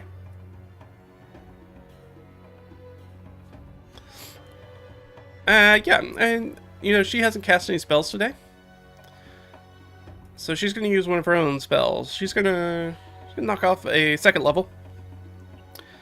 And she's going to do her own magic missile. So that's 4. I mean, technically it's supposed to be 1. You roll 1d4 and just multiply that damage by 4. But I like to roll all the d4s, because rolling more dice is more fun. So, she's going to do 4d4 plus 4 damage to this thing. 14 points of damage, that's pretty good. 14 points of damage, and they don't have anything from force. Almost nothing does. Yeah. So our demon takes 14 points of damage. Force damage, just straight up. Which is going to take it down to a measly 9. Now it's this thing's turn. Now we did say, because of the bright lights, and that doesn't end until Jurgen's turn, that it will not be able to do its little shadow movement. So it's got a full run, and there's 3 people next to it who are going to get opportunity attacks on it. So the chance that this thing goes down before it can get away is very high. Well, I mean, it could disengage, but we'd still chase it down. Then we're going to make attacks, if we don't make the attacks, if we don't kill it, it gets away. Rather than prolong that over 3 more rounds of trying to chase it down. Everybody's got advantage because we're all ganged up around it. So this will be for Imbar. That's in fact a 19, which is for Imbar is a crit. So this certainly should kill this thing. But I think she can only do once per turn. Yeah, and she did it her last turn. She doesn't get the extra 2d6. But she gets 2d8 plus 2. Which, nothing to sneeze at. Alright, so 10 points of damage, which kills it. So as it turns to run, she whips out with the moon blade again, the glittering light of it, and slashes through it, and it just disappears into like a royal of light and smoke, and disappears on the wind as it is destroyed on this plane and will return to the plains below. And we are out of combat. I probably should have put on combat music, but I didn't know it was going to be a combat. Is everybody okay? He looks around. He's like, yeah, I'm all right. Other than, the snake bite.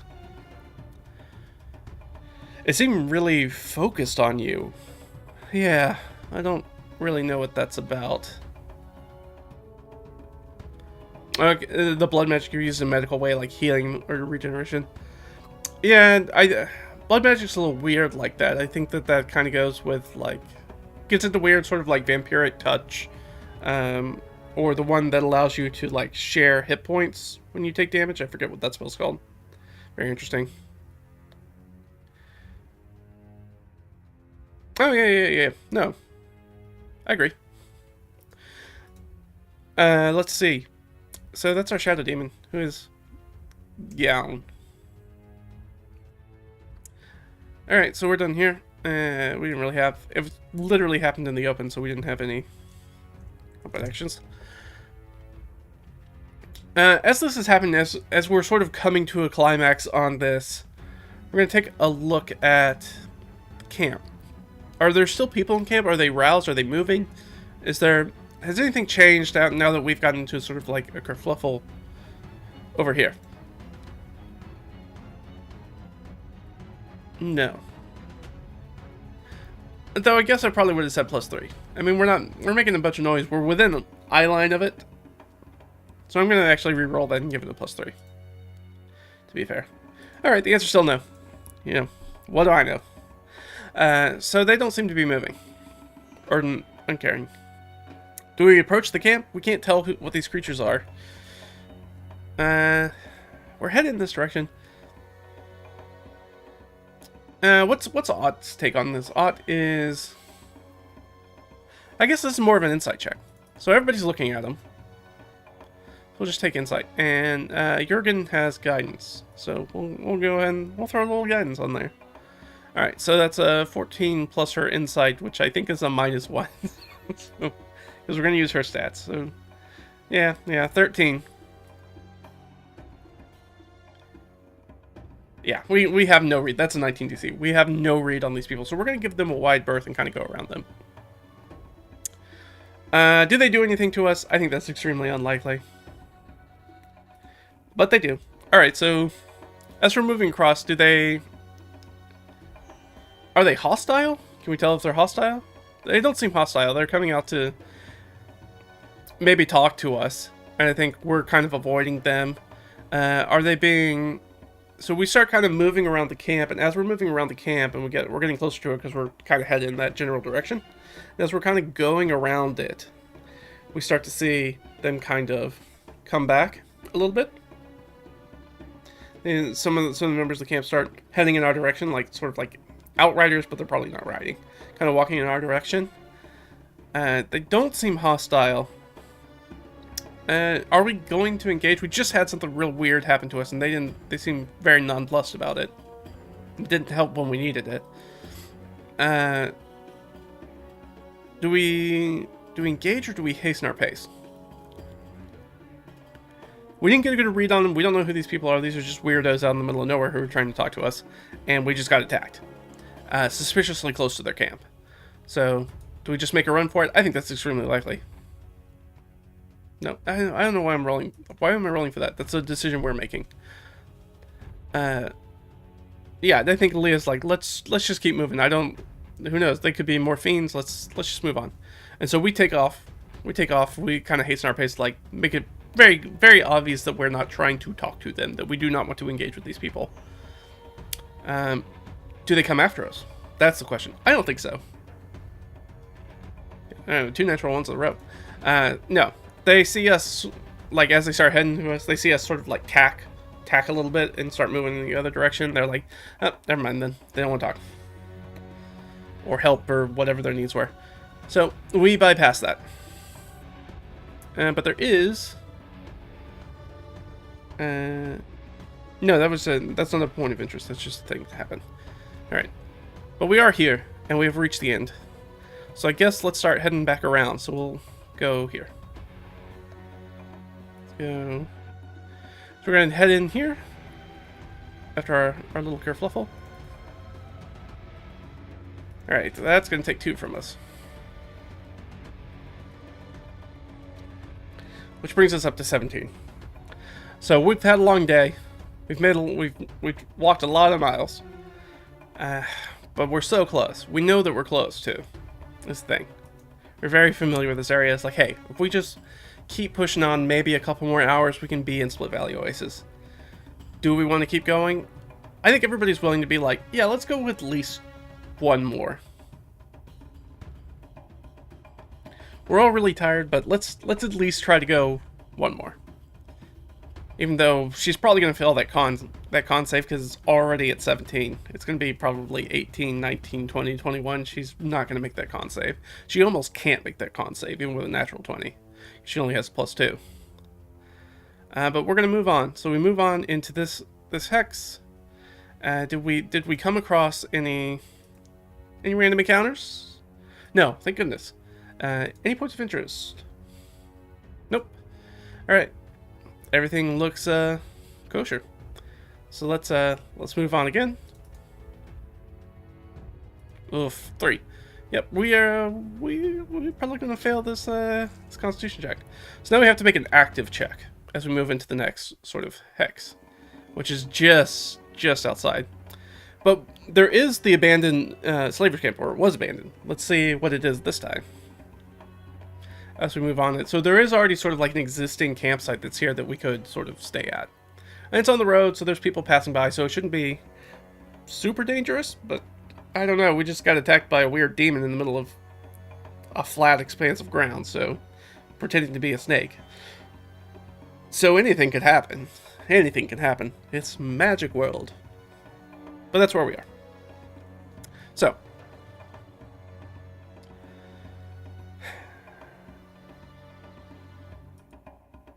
do we come across nothing there? Yeah, well, we already know there's a point of interest there. I don't need to roll for that. We know where it is. We're stopped here, but we do have to make that Constitution saving throw. Alright. Let's do it. 16 plus 2 is 18. So we did, it's a good save, but it's been a long day. So we fail. I guess I could roll for everybody, but I don't think anybody's going to hit that DC. Let's Leah. There's Imbar. Imbar didn't hit it. Oh, it didn't hit it. Jurgen's probably not going to hit it. No. Jurgen, I don't think has a +2 to con. She's not. And Del almost certainly does not hit it. No. So everybody's got a level of exhaustion. Yay! Everybody tired. Alright, so our exhaustion level 1. So we're here. That gives us negative to our ability checks. Tactically, we should rest. I know it sucks. We're right there. But the problem is that we definitely won't make the save next time. We're going to move out of the realm of possibility to even make the save for anybody in the group. So if we do that, we can go there But the problem is we're definitely gonna get the second level of exhaustion. So then when we sleep overnight, we still have 1 level of exhaustion, which is the -2 ability checks. And we're about to do a lot of talky stuff and talk with a bunch of people, and so we'll probably make a lot of checks, and we'll have disadvantage on all those checks, and that will go probably very poorly for us. So we're gonna hunker down, I think, in Norcru's old camp, the late Norcru after we murdered the crap out of him, and didn't we throw him off a parapet? I believe that's what we did, right? We threw him off the parapet of Dren's Keep. And then killed the crap out of him. Because he survived the fall, surprisingly. Alright, well, I guess we gotta rest. Are there people in Norcru's camp? I think that's likely. It's a pretty nice camp.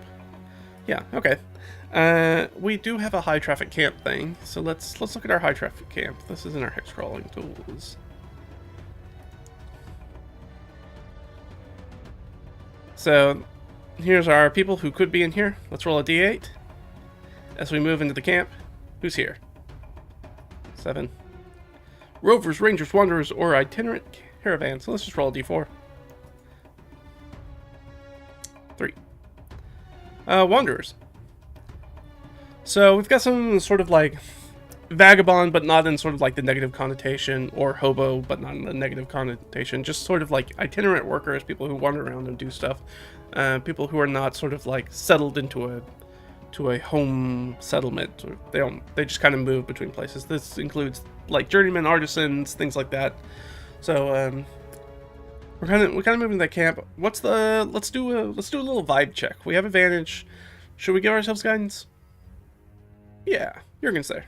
And let me confirm Jurgen has guidance. I'm pretty sure I gave it to her because I hate that Leah doesn't have it. She does. So we're going to give her advantage plus her d4 for 13 minus 1 to a 12. So do we get a good vibe here? Do we get any good vibe? That's 15, so we did not make it. So we're kind of stepping in here where we're kind of gun shy around people. We're kind of skittish because we just kind of got attacked by a Fiend just like an hour ago, or a couple of hours ago, and then there were the weird people at that camp who tried to come out and talk to us afterwards, but didn't help us when they saw us clearly fighting a creature, clearly being attacked by a demon. So things are pretty tense. So I think they kind of walk into the camp. They've got their entourage. There are already people here. How many people do we think there are? I think I'm gonna roll like a pyramid d6. So 1 through 3, there's just like a handful of people, and maybe I'll do it by 6s. So 1d6, 2d6, 3d6. So let's do that.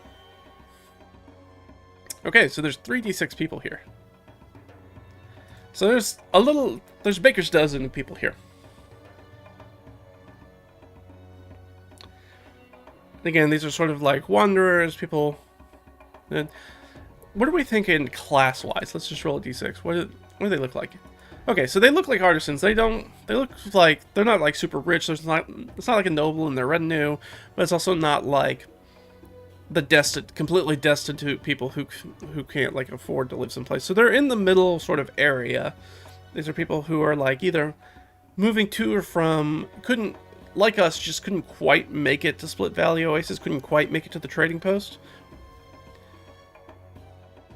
And so they've kind of, or they couldn't afford the inn, and this is the closest place they could find to sort of like stay. So things seem comfortable. But our insight check sucks, so we don't know for sure. We don't have a good vibe, but just on a purely visual inspection, these don't look like... It's not like we're walking into a camp of cutthroats. It doesn't look like that. It might be that, but it doesn't look like that. We don't get a read on any sort of motives or anything like that, so we're just strictly going like, these people seem like they are workers, like they're relatively clean, their clothes are in relatively good repair, they have tools, they seem fine. So I think we'll bed down here. We'll still take our watches, we'll do our things, we'll see if they these people want to share food and talk and things like that. So I think we bring our mule in. Everybody sits down. Everybody starts getting ready for camp for the evening. And let's see. Yeah, they want us dead, and they don't know and don't care who we are. Yeah. You'd rob or scam them just because. Okay, so you're clearly gonna play chaotic evil alignment. Look, we're very close to this place, and we don't really want to get in trouble with the authorities. We're literally going to see the authorities because they have given us a job. So we probably don't want it. We've done enough robbing and scamming already. We do that in Carjoonton. We don't do that here. We don't do it in Split Valley Oasis. So yeah, we're gonna bed down and strike up some conversation. We'll put in the pot. There's probably like a large communal sort of like cooking pot or a couple cooking fires that we kind of get going and talking and stuff like that. And sit down and rest for the evening. Do they tell us anything interesting? I think that's 50-50 shot. They tell us something very interesting, pointedly interesting. And that's enough for, let's give ourselves a little boon. What we got up here? So we're going to give ourselves a little edge. Let's see if we get an edge that makes sense. 8. So we're going to gain a resource. Are we down any sort of resource? We're currently not really down a resource. Except for maybe arrows. Oh, actually we're down healer kit. Aren't we? No, he just replaced it.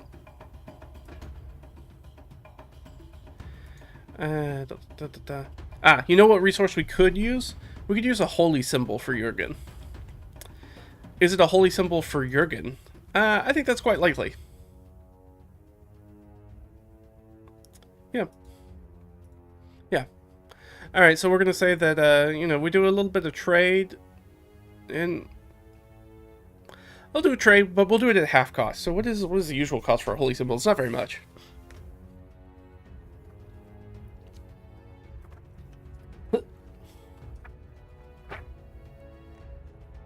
Looking it up. Yeah, somewhere between 5 and 25 gold. So that's 5 times 5. So let's just do a d6. We'll reroll a 6. 1, 5. So we get it for half price. So we'll go ahead and buy that for Jurgen for 2 gold, 5 silver. They're like, oh, we have this extra one, or we found this one, or whatever. We can have it for real cheap. And so Jurgen will get herself spear, breastplate. Now she has a holy symbol, which will be very good. So now she can certainly cast all her spells, which is very helpful. And we'll take a little bit of this round off of here. So we'll take it down to 15, and then this will go up to 7. There we go. All right, that's it. So we're gonna bed down for the evening. It would be nice to meet some people who don't immediately attack me. Yeah, we run into that problem a lot. Yeah.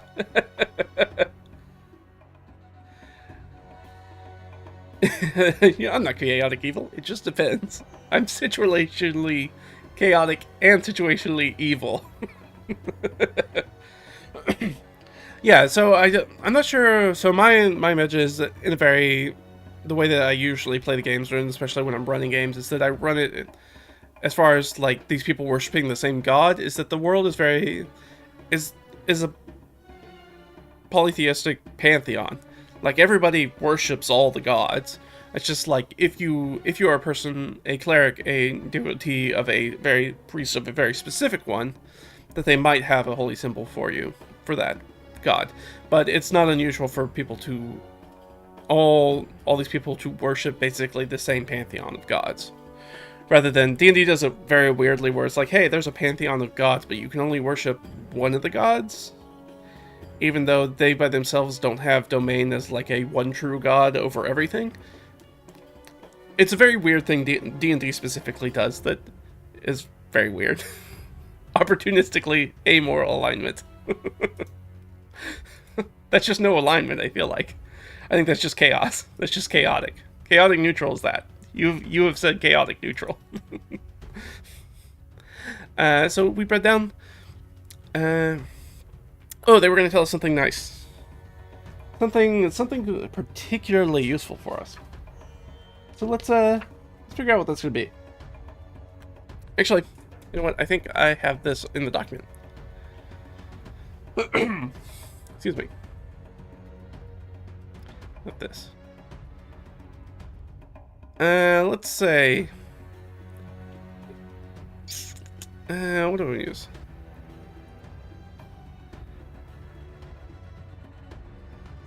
Let's go with, well, let me ask a follow-up question. Is this related to, well, actually, I'll just roll the d20. That'll tell us. 12. So I'll just go down here to our subject. So what is this about? What did I roll? A 12. Some location ordinary. So we get good news about some location. Well, not good, but accurate knowledge about something. I just want to make sure that the 12 on mine is the same as the 12 on here. It is not. So we'll go with this one. About some extraordinary item or object. What do we have in our MacGuffins list?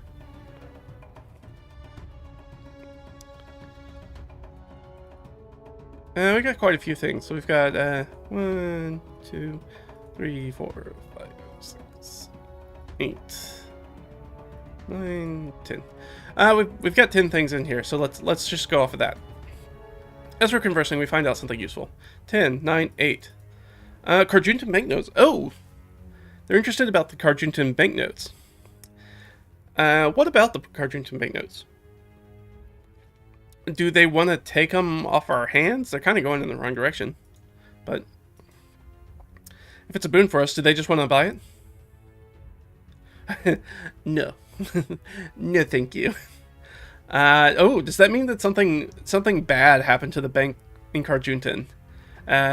If we rolled a 1 on that, I think that's actually extremely likely. Likely that something bad happened. Yes. Extremely likely. Did something bad happen? No. I've rolled a lot of natural 1s in a very short amount of time, and it's not helpful. Alright, so everything's fine at the bank. No, I don't want your banknotes. Have they appreciated and or depreciated in value? Yes, very much so. 20 could be an edge for us, so I'm going to interpret that as, yes, they have appreciated favorably for us. So Carjuntan banknotes are actually worth more than they were. They're actually doing, maybe they're doing like a buyback program like you do with like stocks.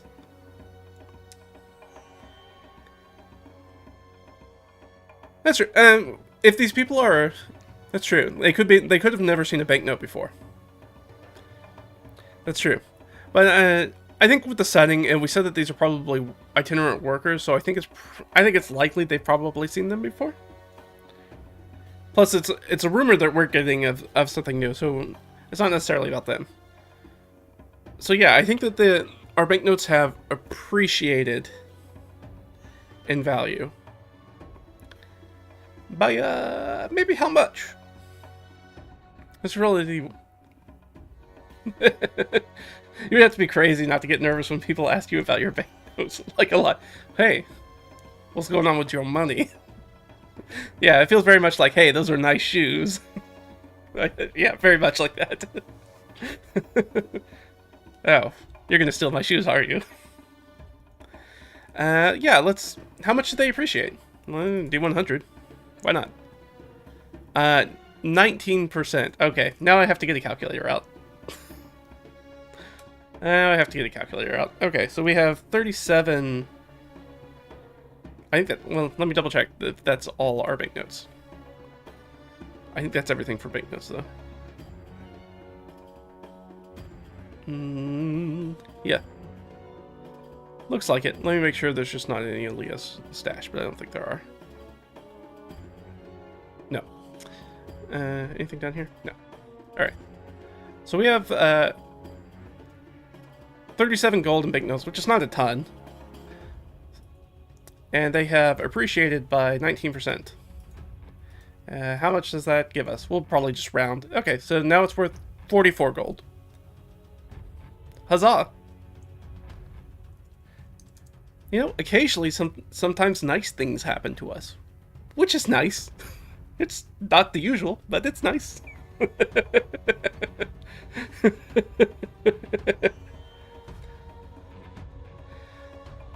Yeah, these are specifically gold coins. This is 44 gold coins. Well, 37 gold coins, which is now 44 gold coins. So they have appreciated in value, so there's apparently some sort of buyback program. These people aren't interested in buying them, but we might be able to sell them once we get to Split Valley Oasis. Whatever coin of the realm is, yeah. Which is, we're using standard D&D, so I mean, it's got the normal, like, 10 copper to a silver, 10 silver to a gold, 10 gold to a platinum. So I'm not messing with the economics of it very much. Alright, since we've already broached the subject, yeah, don't get used to the nice stuff. Sage advice. Sage advice.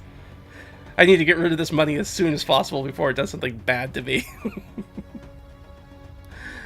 Alright, so... are they up for a little trade? Question, yes, no? Yeah, okay. Their question. We have a bunch of raw materials that we have kind of as treasure. Do they want to buy any of that stuff? Yeah, they're interested.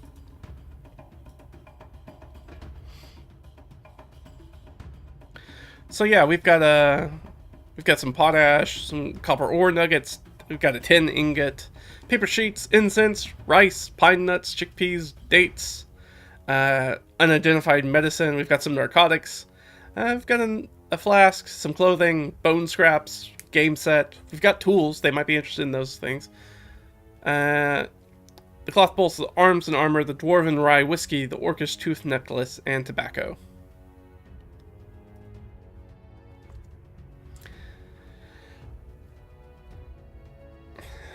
So we've got that. We've also got the ornate flask of dried brandy. Let's see. Which of these things are they maybe interested in? I assume they're interested in stuff that's in here in the material components. But actually, you know, I said there were 10. Let's say 2. Okay, so they're interested in items 1 and 2. Oh, so they're actually interested in buying a magic item. And are corrupted.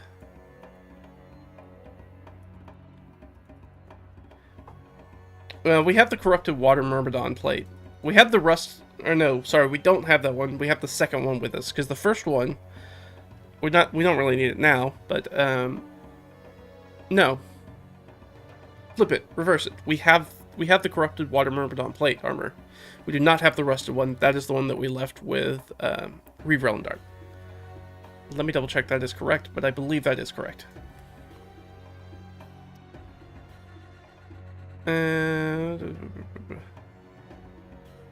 Oh no. They have the original one. So, I mean, we could sell them some stuff. So they're interested in this rusted one for some reason. The non-sentient one. That's not corrupted. So $12.50 is usually the price. Let's do. We'll do a little barter. We probably can't use magic on this, but we do have friends who will help us, and we're naturally a little charismatic. So let's do. All right, so that's DC 15. How are they looking? DC 14. So we're gonna get a little bit of a deal. So usually we sell this, right, it's usually like 10%, so 125 gold. So let's go 125, and how much for markup do we get from 125? 58% markup. Gotta bust out the calculator again.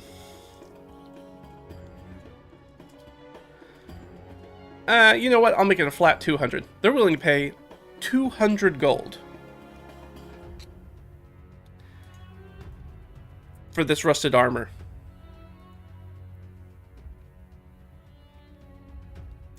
They're interested in that. That's good. Are they going to pay us in banknotes? Extremely likely that they're not carrying around 200 gold. But the answer is no. Okay, so they want to buy it for 200 gold. Done. Shake hands. Enjoy your rusted plate mail. You got a real steal there. Even if you get that rust off of it, you got it for like, what, a sixth of the price? Something like that? It's a really good deal. And we got 200 gold and we don't have to carry around any heavy plate armor anymore. I'm sure our mule thanks us. Alright, well, we got some money.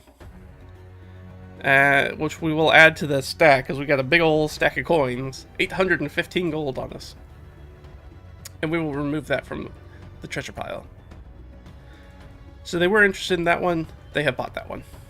They did also say that they were interested in a few of the magic items we have up here.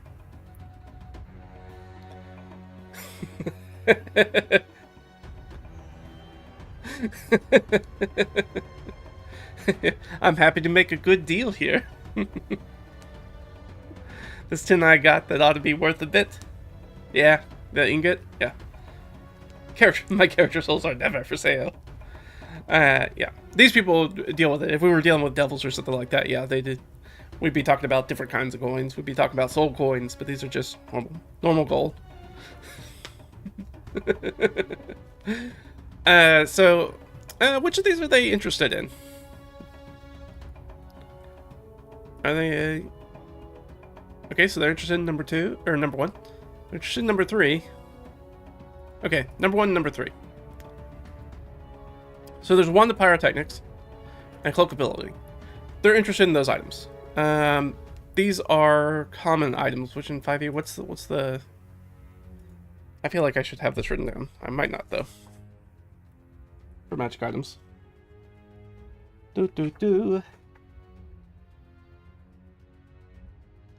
Alright, so these are both commons. They're both permanent commons. Right? No, the one, the pyrotechnics, I believe, has charges. Let me double check. I think it has charges, though. It helps if I can spell correctly. Wand of Pyrotechnics. Wand, common, 7 charges. Yep, certainly does. And yeah, recharges. Okay, so it's got charges and recharges.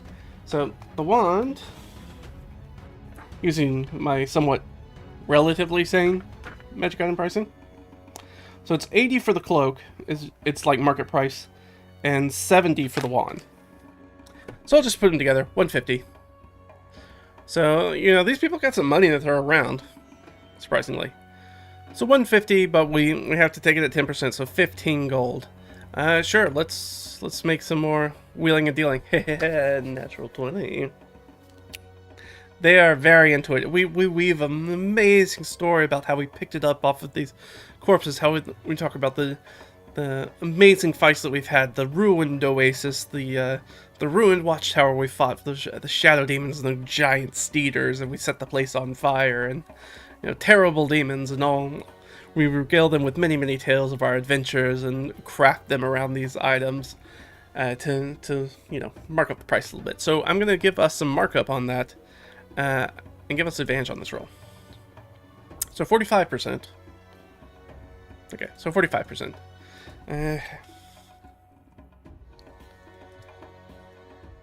It's not bad.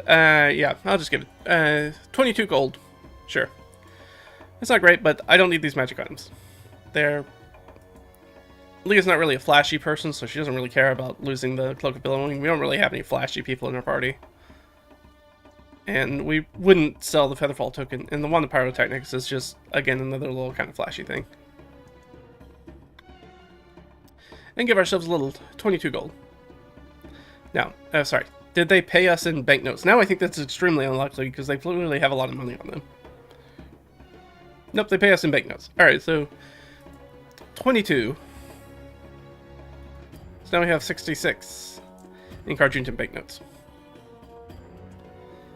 Are they interested in anything else? I think that's extremely unlikely. Yeah, they're not. Alright. Hey, we sold some things, we got some money, we sold some things, and we haven't even made it to the trading post yet. These are people who also didn't quite make it to the trading post, so they're probably last mile buying stuff from us, and then going to turn around and get to the trading post and try to upcharge it. But we've swindled them pretty good, so I don't think they're going to get a better price than what they paid for it, unfortunately.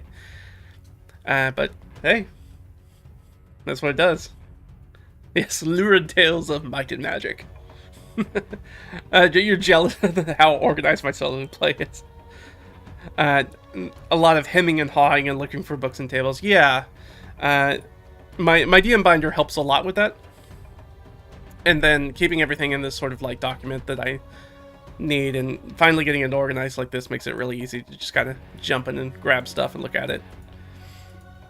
So yeah, and I just did this part like last week, so or this past week, I should say.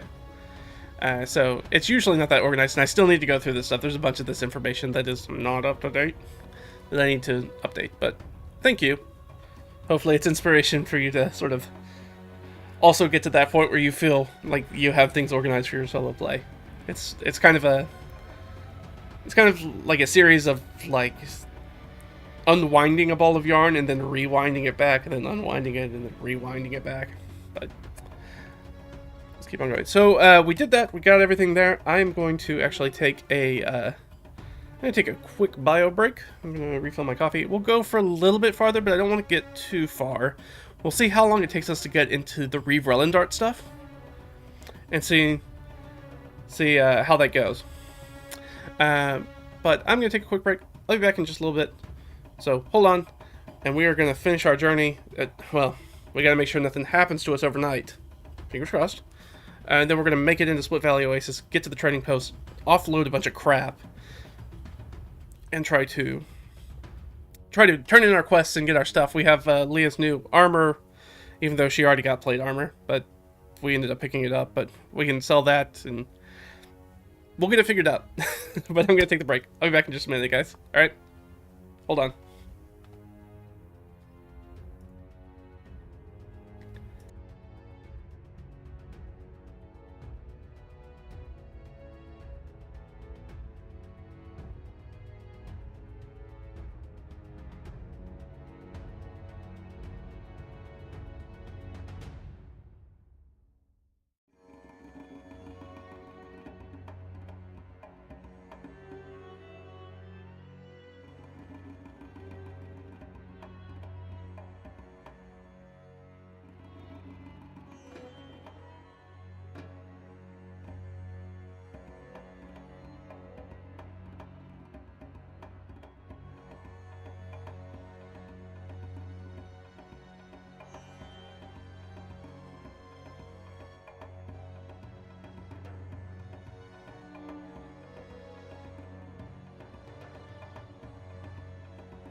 Okie dokie. Let's hop back in. Alright, so now we gotta see if we make our slumber is uninterrupted. So because we've done all the sort of trade I think we're gonna get. So let's go. Alright, you know, this is pretty let's say 2 checks overnight for random encounters. That sounds right. Check number 1. Nothing there. Nothing there. The night passes uneventfully. You know, we're in a pretty good spirits. I think we maybe we break out a little bit of the dwarven rye whiskey just as a show of good faith for everybody around us. And so we're gonna open the spigot up a little bit. Everybody can have a little drink. How much money is that gonna suck from us? Let's see. How much is a good drink? That'll tell us. We've got 13 people plus our 5 characters, so a total of 18 people.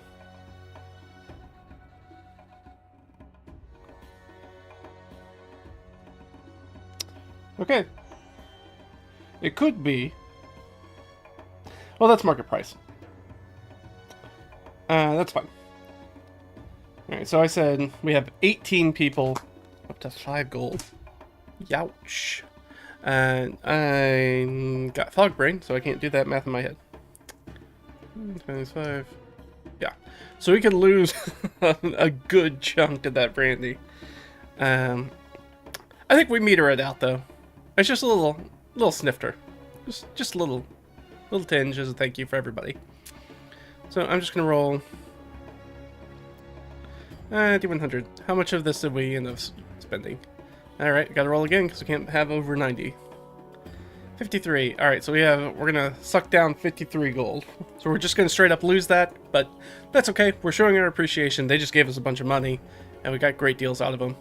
So I'm not that worried about it. So that'll be the last thing we do, and we have a good night. We have some songs around the campfires. Everybody feels like it's a good evening. Nothing comes against us in the night. Everybody has a nice sleep. You know, we can't really argue with that. All right, so that'll take us down to 23. So we lost a bit of money, but that's okay. It's fine. And we didn't use our ornate flask of fine brandy, which we could drink, and why not? All right, so we do that. We get through the night. Nothing happens, so we slumber peacefully. We take our long rest, and I think the only person we need to update is actually we need to update everybody because everybody's gonna get hit dice back, which I think we're all sorely missing. Yep, she'll get up to half, so she's back up full. Hot's back up full. That was the last little bit we needed, and Jurgen is up full. And our boy Delg is still not at full. Again, he was all the way out of hit dice at one point. But we do need to make a few checks for Leah. As far as our feed rations, and we didn't really use any oil or torches. Well, we might have. I'll give it a check just in case we had some extra light. Lanterns and stuff at night. That makes sense to me. D8. Fine. D8. Fine. D6. Fine. Alright, our gear is looking good. Our supplies are looking fine. Doing great. Alright, morning. Everybody wakes up. Good mornings to everybody. We say our goodbyes, have a little breakfast, say our goodbyes, and we're gonna make the last mile. We lose our exhaustion. We do not have our exhaustion anymore. Go up to the top. Boop. So our progress resets to 0. Our thresholds, I mean, I'll roll a threshold, but we go down to that. No, I like Good Morning Patty. I don't know who she is, but I like her a lot. And we'll do our it's not going to probably matter here, but we'll do it. Oof. That's a nice Constitution saving throw. Yeah, we'll take the 19. 19 plus 2, Constitution threshold of 21. We feel absolutely reinvigorated. We have had our butts kicked for the last week or so. And it was nice to, as we talked about earlier, getting around some people who don't immediately try to murder the crap out of us. And we make a little money, we spend a little of it back into the community, we have a nice night, we have good food, we have good drink, we have good company. Everything goes well. And we get up in the morning and we feel great, absolutely refreshed, as if we'd spent a full day lounging in the inn with good food and a feather bed, which we did not. And we'll make it that last couple of miles here at Split Valley Oasis. So, we'll roll our d4 as we make it in.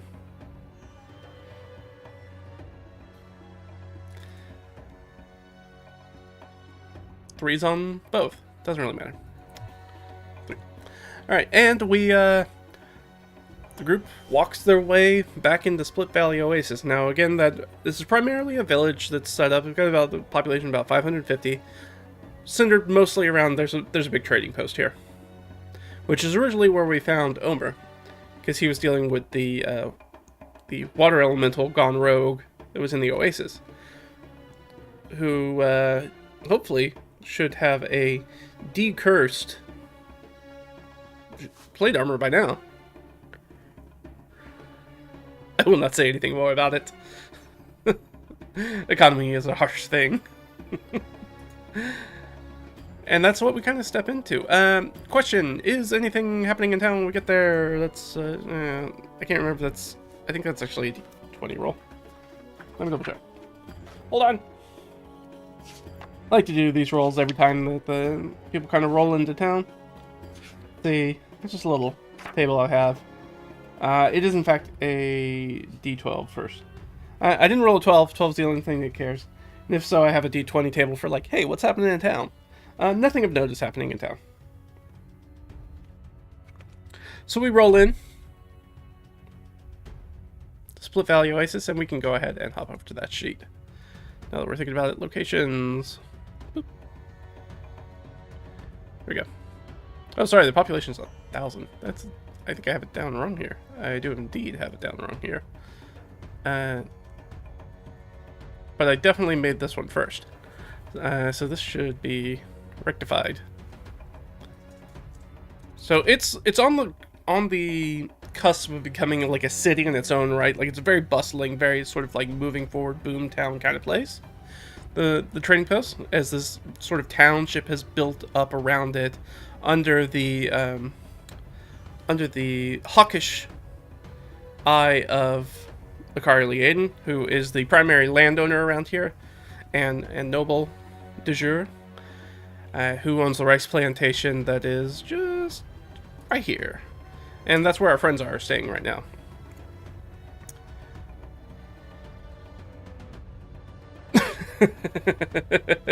Hold on, don't worry, I will not hit ground. Forget what I said.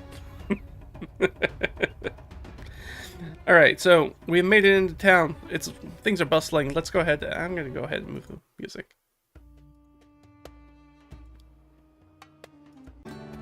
There we go. So there, people are bustling back and forth. It's a big sort of like market town. So things are happening. I did not, however, update our stuff. So it is in fact Summer Maiden 12. Which is approximately May 23rd.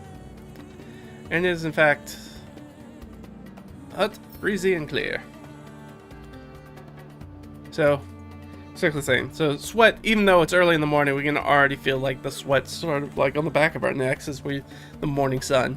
So we walk in town, everything's nice and dry, but again, we still have that sort of lake effect that's happening. So it's some cool breezes that are kind of fluttering through the stalls of the markets as we're running through sort of like the larger, wider avenues, primarily still like dirt roads at this point, like they're not cobbled streets. Walking in and down. So really the question is where do we want to go first? Where do we want to go first? Alright, so, we've made it back to Split Valley Oasis. Do we go to Relendart first? I think that makes sense. I think so. I think we'll go to Relendart first. I think that makes the most sense. I think. Let's look at my recap. So this is Relendart. He really likes us, by the way, because we did fantastically when we did our first interaction with him. We had a number of sort of social checks we did, and we had 2 nat 20s, a 19, and a dirty 20. So this guy freaking loves us. So we've proven ourselves ready for the real task to do something about the waylaid caravans, gazers, and goblin map. So we did that.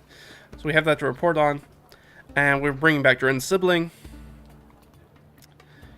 So he is supposed to have cleansed the corrupted plate mail for us and have it fitted for Imbar. Along the adventure, we ended up just finding some plate armor that happened to fit Imbar. But this one would be better. It's technically sentient, which I don't know if they know that. I'm sure whoever was working on it do.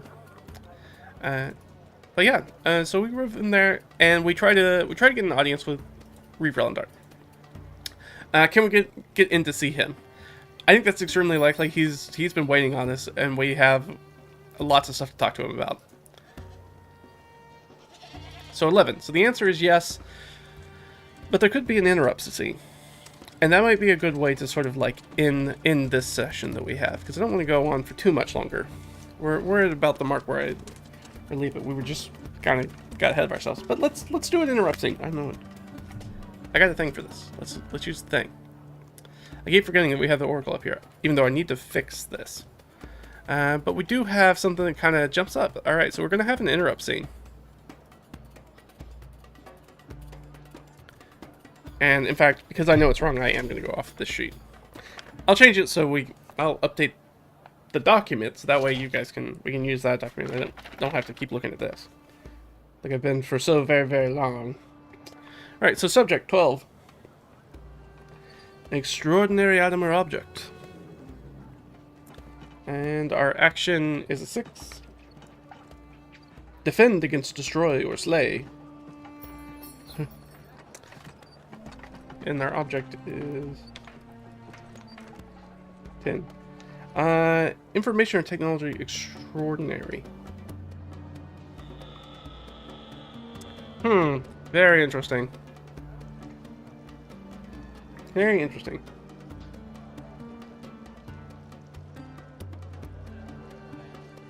So the 6 is very interesting. The defend against destroy or slay. I feel like we need a person here. So I'm going to re-roll that first 12 so we can get something that makes a little bit more sense for an action to be acting upon. Oh, it's us. We rolled a 1. That's us. We did it. So we are going to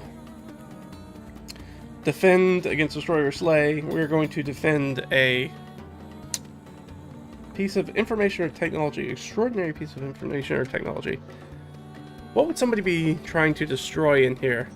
It might be something that we have on our person. Extraordinary, so that usually means magical or very, very specific. What do we have with us that might make sense for that? Oh, it's got to be the corrupted water myrmidon plate armor. That's literally the thing we're going after, right? Like, that's who's getting in a fight. So that we see there's a kerfluffle that's kind of happening in the streets. And very easy. Which one of us clocks that? Clocks it. It's our armor. 3, 4, 5. We can't include Jurgen because she doesn't know anything about that. So there's 4 of us that might know about it. 1. Hey, that's Leah. So we're walking down the street. There's kind of this argument that's kind of on the verge, like turning violent. And there are people that are sort of. I think, is this let's ask, is this like a mob situation? No. Okay, so it's very specific. Are these like, is this the cult of Narimana? Talking, our religious fanatics. That were gone here, but now we're back. Could be back. I think that's extremely likely, that they're going to try to destroy this. Oh, yeah. It's them. So there's a group of the Cult of Narimana with their shaved heads who are out here railing against. And where are they at? Are they at like a? Are they at a? They could be. We were trying to cleanse it, so are they at a decurse something? So are they at like a? I don't think there's a temple here, right? There's a shrine though. Let me double check. Locations.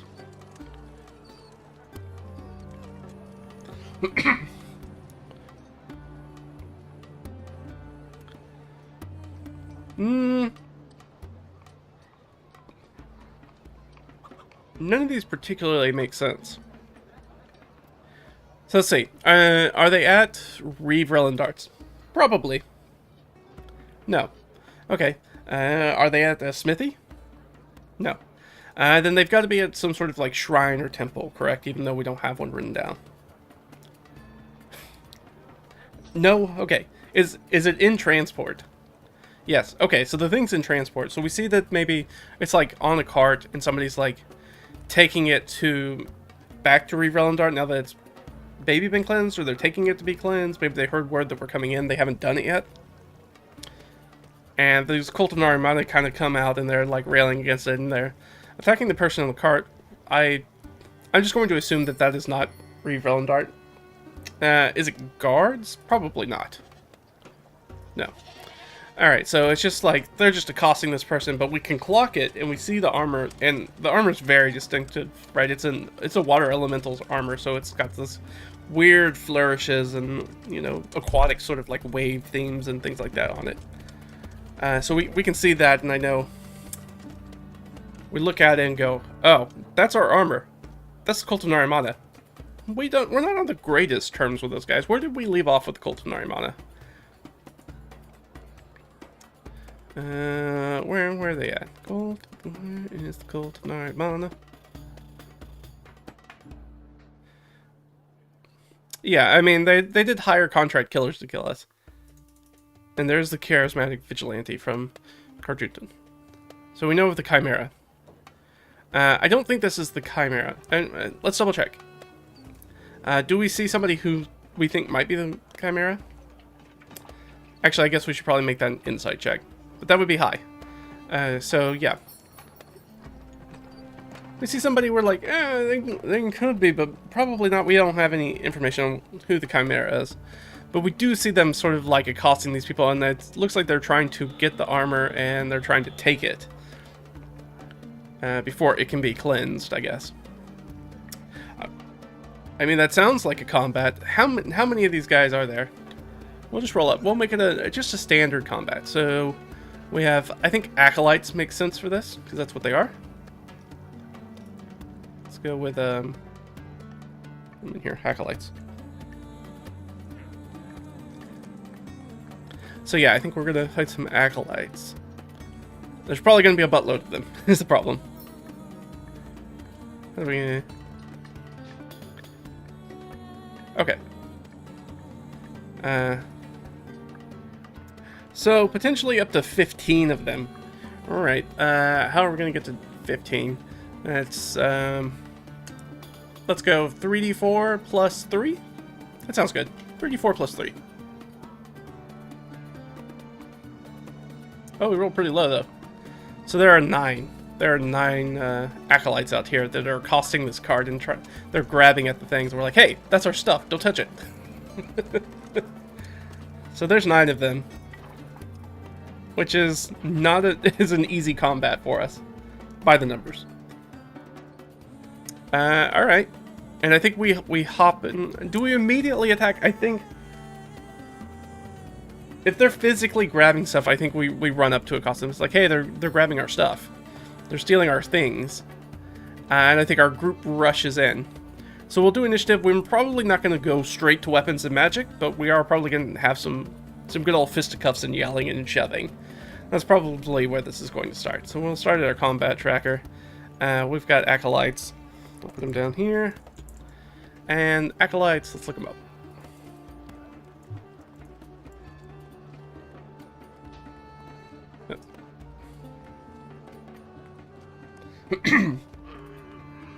So, Acolytes have a big old 0, so they have an initiative of 10.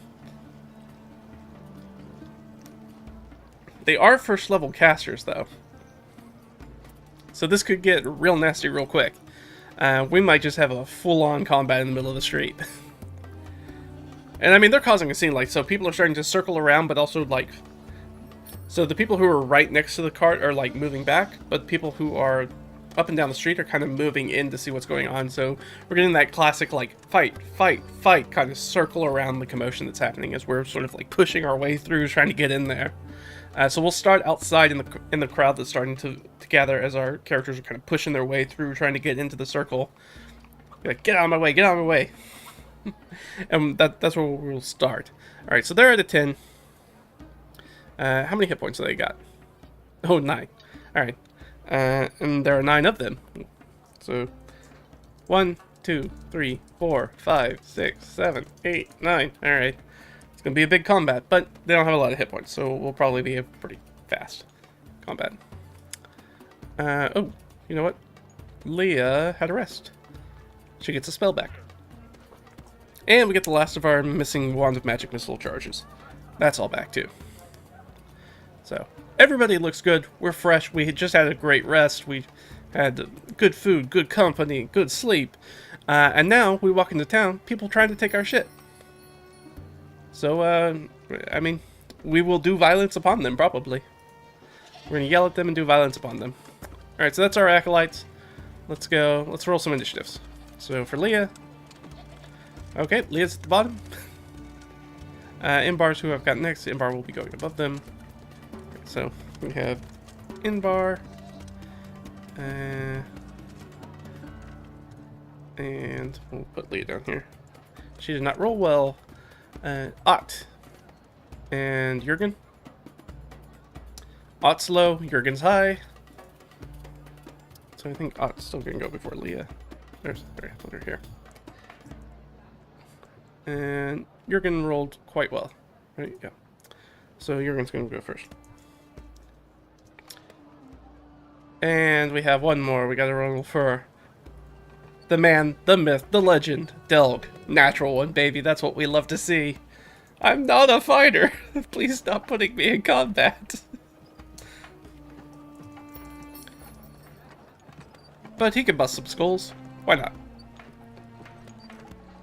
Everybody loves a brawl as long as they're not in it. Blood for the blood god. Bones for the bone throne. Alright, so that's our initiative. So they're actively like trying to rip pieces of the armor out of this cart. You know, I think there's probably like 2 craftspeople with them. They're trying to like fight them off like, hey, stop. They're probably calling out for the guards. Guards! Guards! Thief! Thief! Which they probably do hue and cry here. So if people really start stealing stuff, it's like there's going to be a mob of people that probably beat the crap out of these acolytes. Well, maybe not. They're acolytes, so you don't want to anger the gods by beating up holy people.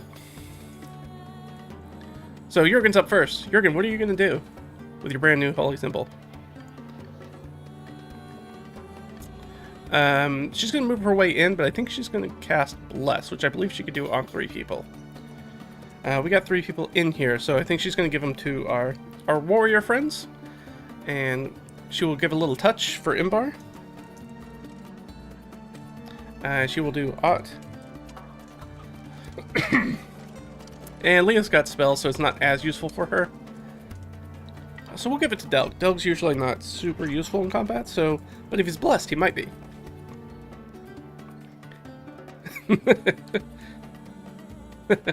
But if you battle maniac, it's fun. Yeah, I'm a battle maniac. Alright, so that was your concern. And then she's going to move in. I'll just ask a... this will be like an athletics check, I guess. Let's make it an athletics check to get through the crowd into the circle. What's the DC for this? Oh, man. That's a 19 DC. Wow. So the crowd is really milling in. It's really tightly knit. That's really high. Dang. I don't know if we're going to be able to get in there. Okay.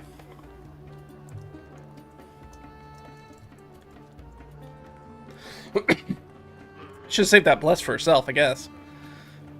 Yeah, let's roll it. Athletics check. Can she get in there? Nope. All right, so she's trying to throw him through. Again, she's a dwarf, so she's got a lot of bodies above her that she can't really see kind of what's going on. So she just kind of touches people. She's kind of relying on the taller people, so Leah and Ott and Imbar, to kind of get a read on what's kind of going on, because she's just sees like wall of bodies in front of her. So that's what she does, but she isn't able to sort of get through. Let me put it this way. How many rounds will it take them to get through it if they fail? 3 rounds. Alright, that's fine. Alright, I'll just put it down here. She's 1/3 of the way through the crowd. Alright, and that brings us to Imbar. Imbar is blessed. Imbar will try to move in. Alright, she's starting off at 18. I think she certainly has a +1. She's got at least a +2, just off of her strength alone. So she's going to break free into... She's inside. So she's inside the circle. Imbar's... She's a big, beefy lady, and she means business. She just pushes her way through the crowd in her plate armor. And she pulls a full Skyrim, and she points at whoever seems like in charge of this group of Narimana cultists.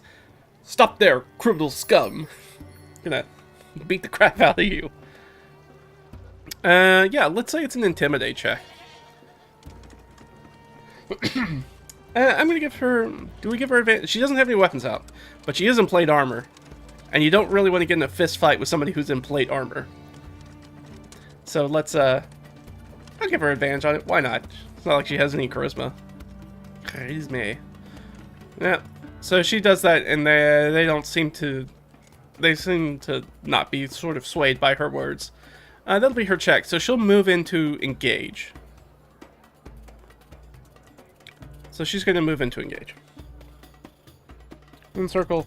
She's in melee now. That's the acolytes. So the acolytes are going to do their best to grab little bits. And actually, I'm just going to go ahead and change here. There we go. So the acolytes are fighting. We set a DC. I like to use like full scene DC. So the scene DC is 19. So while the high DC is hard for us to get through the crowd, it also makes it hard for them to like grab the bits of armor and run off with them. So there's a bunch of them, but they're all trying to do the one thing. I think 2 of them are probably engaged with the people with the cart. So those guys are scuffling, but that leaves 7 of them trying to get pieces of armor. But they got to hit a 19, and I'm pretty sure they don't have any bonus that would be useful. Medicine and religion. No, then they pretty much got flat around. It's just a full like strength check, I think.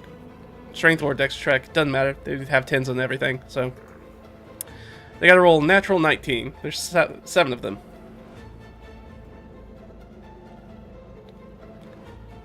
The first guy, we watched somebody, so Imbar's pointing at one person, and this one guy like grabs like a, I don't know, like a van brace or a gauntlet or something, like grabs it and is going to turn around to run away. And he's going to try to push his way out the crowd to the other side where Imbar is. And natural one, it falls on his butt, trips over himself, and, butt up in the sky. Flapped over, his tunic sort of flapped over, so it's giving everybody the full moon as he falls on his face in the dirt. Alright, so we'll go ahead and I'll move these guys down here.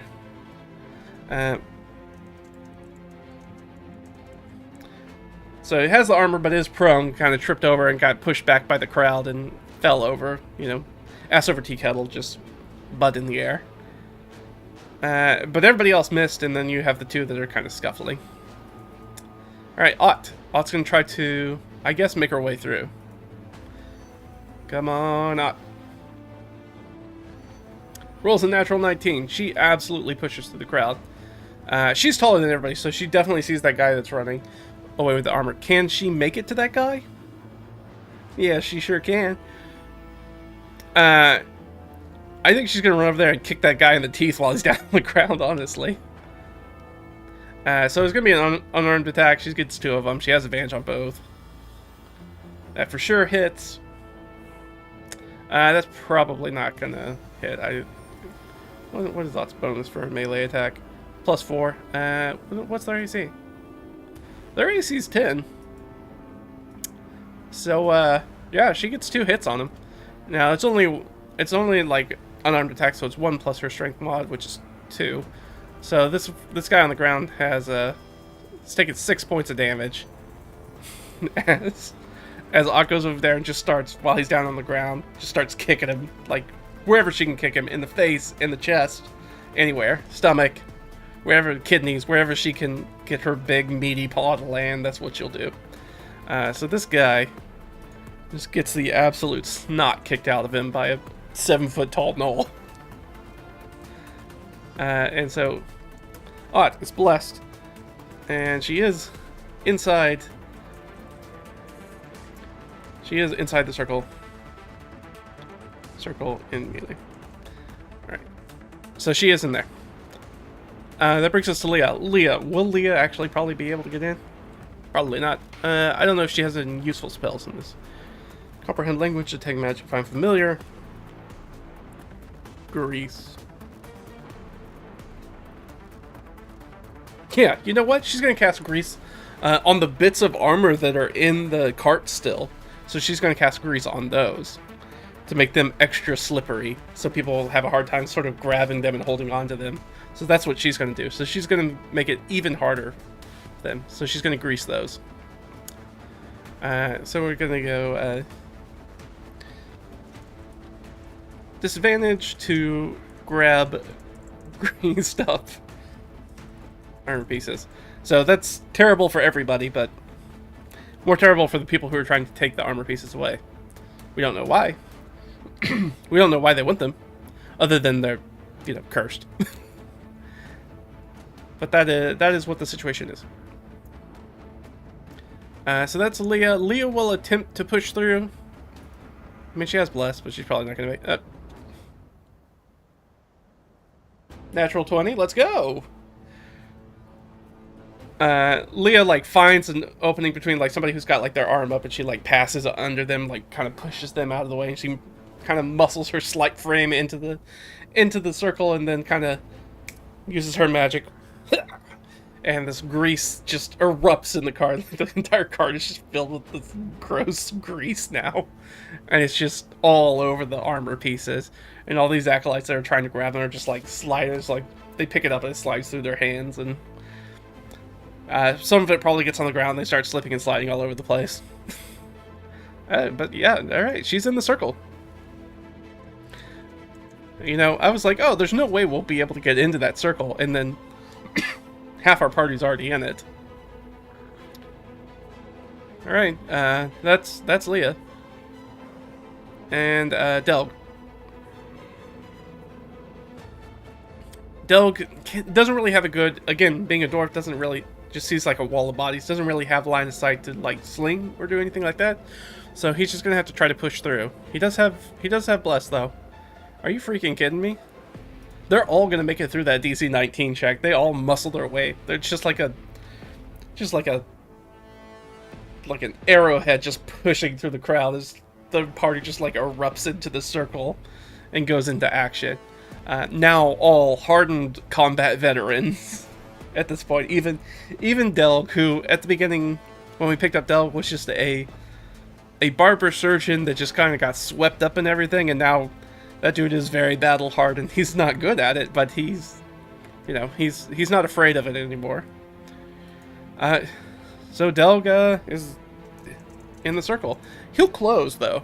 He'll close. Well, let me double check. Will he close? I think it's likely. I think he's stirred up by this success. Oh yeah, he's gonna close.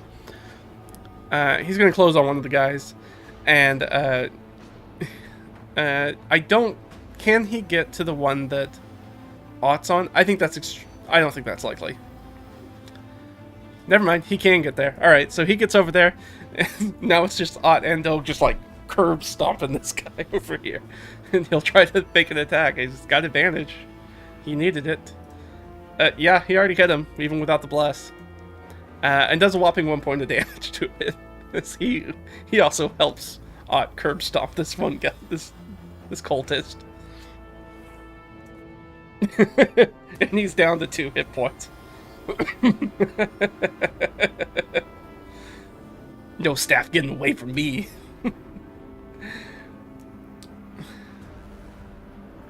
I mean, if it is cursed, then it's something important and good, or it's just made to create problems. But yeah, I mean, we knew it was cursed because the water elemental, the water myrmidon, was not acting normal. Was like on a rampage, tearing up places in Split Valley Oasis.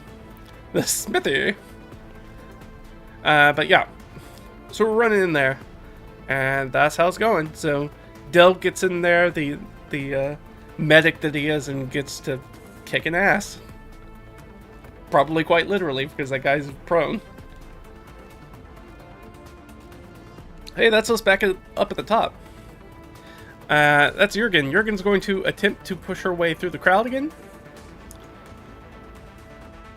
Nope, she's not successful. She makes headway, though.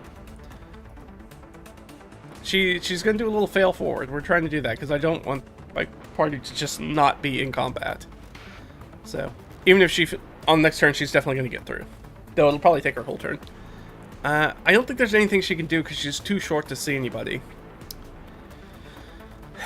Let's double check though. She might have something, but she's got Bless up and that's concentration. Yeah, I don't think she can get anybody with Starry Wisp. Well, I don't know. We'll give her a chance. Can she see somebody with like 3/4 cover? Yes. Alright, so she's like, I can't see above, so she goes low, and she, like, touches her holy symbol and, like, reaches out, literally between somebody's legs, milling around, so she can see. Alright, here's the question. Is it the Acolyte who's actually laying on the ground? No, okay. So she sees cultist. No, you know what? She doesn't do that. Never mind. I changed my mind. We don't want to be the first people who bust out spells like that. Offensive spells. So she'll spend her turn. She'll make the rest of her turn trying to get through. No, that's not enough. All right. So she'll definitely get in next turn. So I'll just go ahead and be like, she gets. Since she used everything this turn, gets through crowd. Next turn. All right. So that's Imbar. Imbar's inside. She moved up to one of the ones. I think she's moved up to one of the ones that's like accosting one of the people pulling the cart. And I think she just like comes up behind that guy and just. I think she just like plate mail gauntlet just punches that guy tries to punch that guy in the back of the head. She's gonna get flanking because she's like rolling up behind somebody, and they did not really pay attention to her when she tried to like intimidate them. Bruh, that's a crit. You're about to crit this guy in the back of the skull. She's gonna one-punch kill this guy, probably. Okay, so it's 3. Or I guess 4. Could you double the damage? But you only do 1 point in. Yeah, I'm gonna double that. So 4 plus 4d6.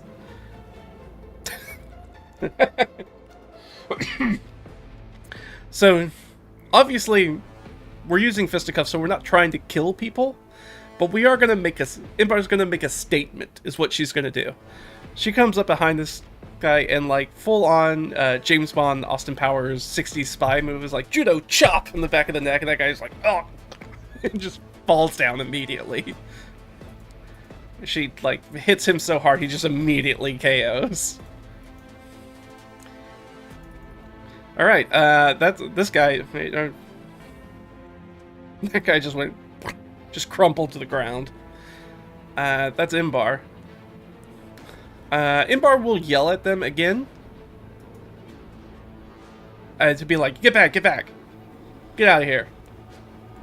I'm going to give her a disadvantage, though, because she didn't do a good job last time, and now there's more kerfluffle. There's, like, people are yelling at each other. It's hard. There's a big din. It's hard to get attention to people. Yeah. No way. I cast Fireball in your face because it's too beautiful, and I don't want to fall in love. Falling in love wasn't part of the plan. I like it. All right. That brings us. That was Imbar, and she was blessed. She didn't need it. She has metal on her side. Acolyte 2. This acolyte has the armor. Is prone. Does he drop it? I think that's extremely likely. Yeah. Drops it, will disengage, and try to get into the crowd. Is rebuffed by the crowd again. Can't get out of the room, but has dropped. Gets up and tries to get out, but cannot. So no longer prone, no longer has the armor. We'll say that. We'll say the armor's on the ground. Their vambrace or whatever, the gauntlet, whatever they picked up, is on the ground still. And that's the one that does not have grease all over it, which is important. Do they surrender? I think that's extremely unlikely they surrender, though. No.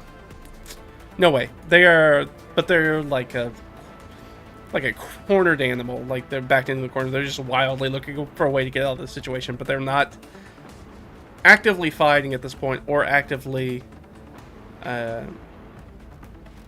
trying to steal things. They're just trying to get out of the fight, but they're not going to surrender. So we'll leave that be. We have acolytes. We have 1, 2, 3, 4, 5, 6, 7. So we have 7. Does the one that was fighting with the cart owner move? No. Alright. So one of them's still on one of the cart people. Does anybody move to engage? We'll just go down the list. Does somebody move to engage Leah? No. Somebody move to engage Imbar? No. Somebody move to engage Ott? No. Does somebody move to engage Delg? No. They are just staying the heck away from us. It's clear that they are not trying to... That's good, because it frames this encounter more. They're clearly not trying to fight us. They are trying to steal our stuff. They have a different objective for this encounter. They don't want to fight us. So they're not throwing punches at us. They're literally just trying to steal stuff and run off. So that means there's 7 of them, or I guess 6 of them, are trying to get away with pieces of armor. Nah, not even close. I mean, this one's close, but nope. They stick their hands in the carts. They're like reaching over people trying to get in there. They're all huddling around it, and the people with the carts are like trying to like physically block them from stealing the stuff. And they're reaching over there, and it's just like the grease is just moving the things through their fingers. They cannot get a hold on this stuff. They just can't do it. So they are absolutely ineffectual. There was the one on the cart. Does he throw a punch at the cart? One of the cart guys? Probably not. Extremely no. Extremely unlikely. So -5 because we kind of said that they don't want to get in a fight. Yeah, no. So yeah, none of that. None of that. They're just scrambling at this point. Things are not going well with them. Why did you revive her as a necromancer? As a zombie? Because I'm a necromancer. And she was beautiful without a face because of that fireball. More questions. Actually, yes. What's wrong with you? I like that. I would say death is wrong with me. Alright. So that's the Acolytes. As they do their Keystone Cop impression because they're not doing a good job at anything going in here. Ott's in there. Ott sees this Acolyte be like, no, I'm good. I'm just trying to get out of here. I think Ott points at Delg or points at the piece of armor and tells Elg to get that gauntlet. And she's going to turn around and start busting some skulls on one of these guys. Can she get into flanking with somebody? I think that's likely. Yeah. Alright, so she's going to move up into flanking and make an attack. Oof. Yeah, that'll hit. She's gonna make 2 attacks. The 8. The 8's definitely gonna hit. I don't even need the bless. So she's gonna hit him twice, and that's 1 plus her strength modifier of 2. Twice, so that's 6 points of damage to one of them. We'll just choose a random one. So this guy goes down to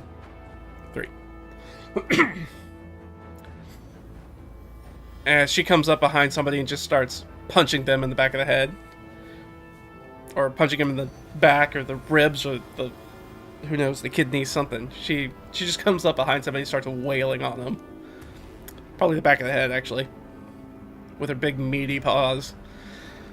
So that's odd. Leah's in the circle. Leah not much of a combatant. And nobody's pulled any weapons yet. And these guys aren't really fighting. They're actively trying to get the stuff that's in there. This guy's probably going to start trying to run. What does Leah want to do? Leah does not... She's certainly not a fisticuffs kind of person, though she does have a +1 strength. I was trying to see if there's something she could do.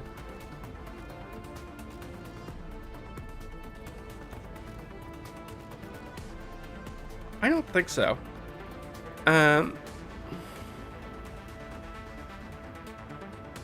She could use her wand of web. Let's look at the...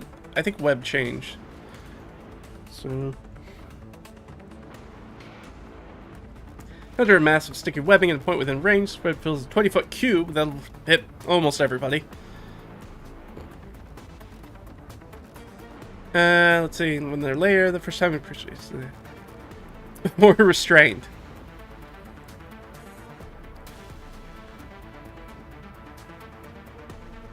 Yeah, she'll cast web. Why not? She'll cast web. And this is probably going to hit, frankly, everybody. Alright, so Leah will use her web, her wand of web, and cast. Use 1 charge. It's DC 12 strength check. For everybody who's in it. And I think it's going to get Imbar's in it.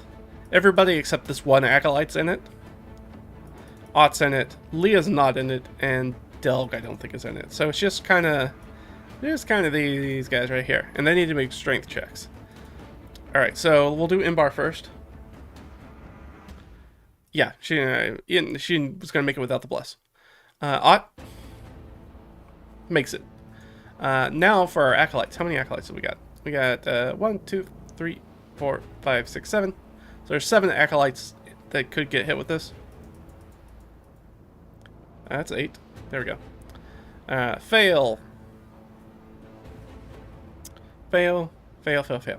Alright, that's not bad. 5 of our 7 failed. So we'll just take 2 from the end here and be like, not webbed. These guys are free. These guys are webbed. Which means they are restrained. They ain't going nowhere.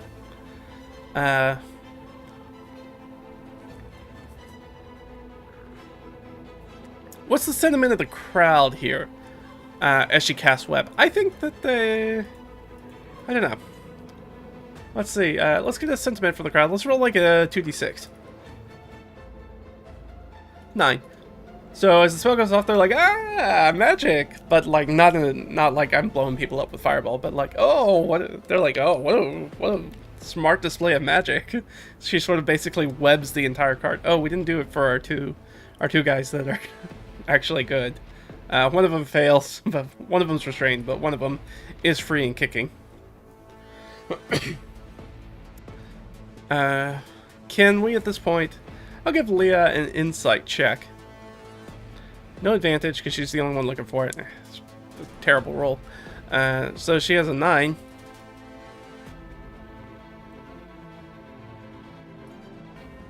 No. That's a DC 20. She has no idea which one of these guys is in charge. They all dress the same, so they all look the same. So it doesn't seem like... We can't tell like if there's somebody who's giving orders or anything like that. So we can't discern that. So she's like, crap, I don't know who to focus on or try to take out. But that's Leah. Great job, Leah. That's a very smart use of web.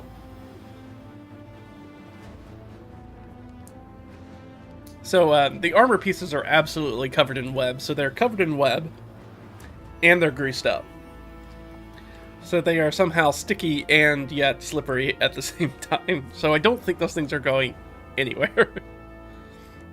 And let's say, yeah, it would be very, very bad if somebody decided to use some fire magic right now between the grease and the webs, both of which are flammable. So she's not going to do that. And as far as we know, these guys aren't interested in casting any spells that we know of.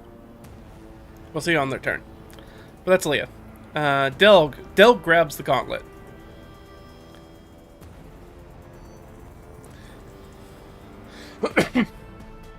And he's going to make his way back probably towards Leah and Jurgen. So this armor is no longer on the ground. You mean kaboom? Yeah. Yeah, it'd be real bad.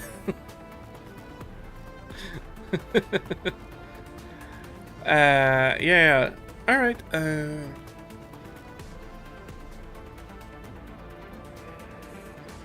Does he provoke any opportunity attacks when he does it? I don't think... Well, they're all restrained, so no. Hell, yeah, he'll take a free punch at somebody. We'll see who it is. He's got advantage now because they're restrained. Yeah, he'll punch one for 1 point of damage. Which of the 7 did he hit? Number 6. Okay, so that's 1, 2, 3, 4, 5. Oh, that's actually one of the ones that's free. It's one of the ones he punched. That's fun.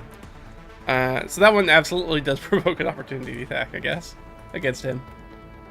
Well, I guess it doesn't matter if they would have swung at him or not. They would have missed. Alright, that's Delg at the end. So he has the gauntlet. He has the 1 free piece of armor back. I mean, he probably just puts it on. He probably just stuffs his hand in it. Yeah, that's what he does. He's wearing... I'm going to say he's wearing the gauntlet. Here's a question. Is it his dominant hand? No. Alright, so if so, I was going to give him an extra point of damage on punching. Because he has like a mailed fist. But, no. It's his other one. Yeah, it's his Infinity Gauntlet. He has the power now. Delg's almighty. Alright, Delg, back up to the top. Jurgen gets through the crowd.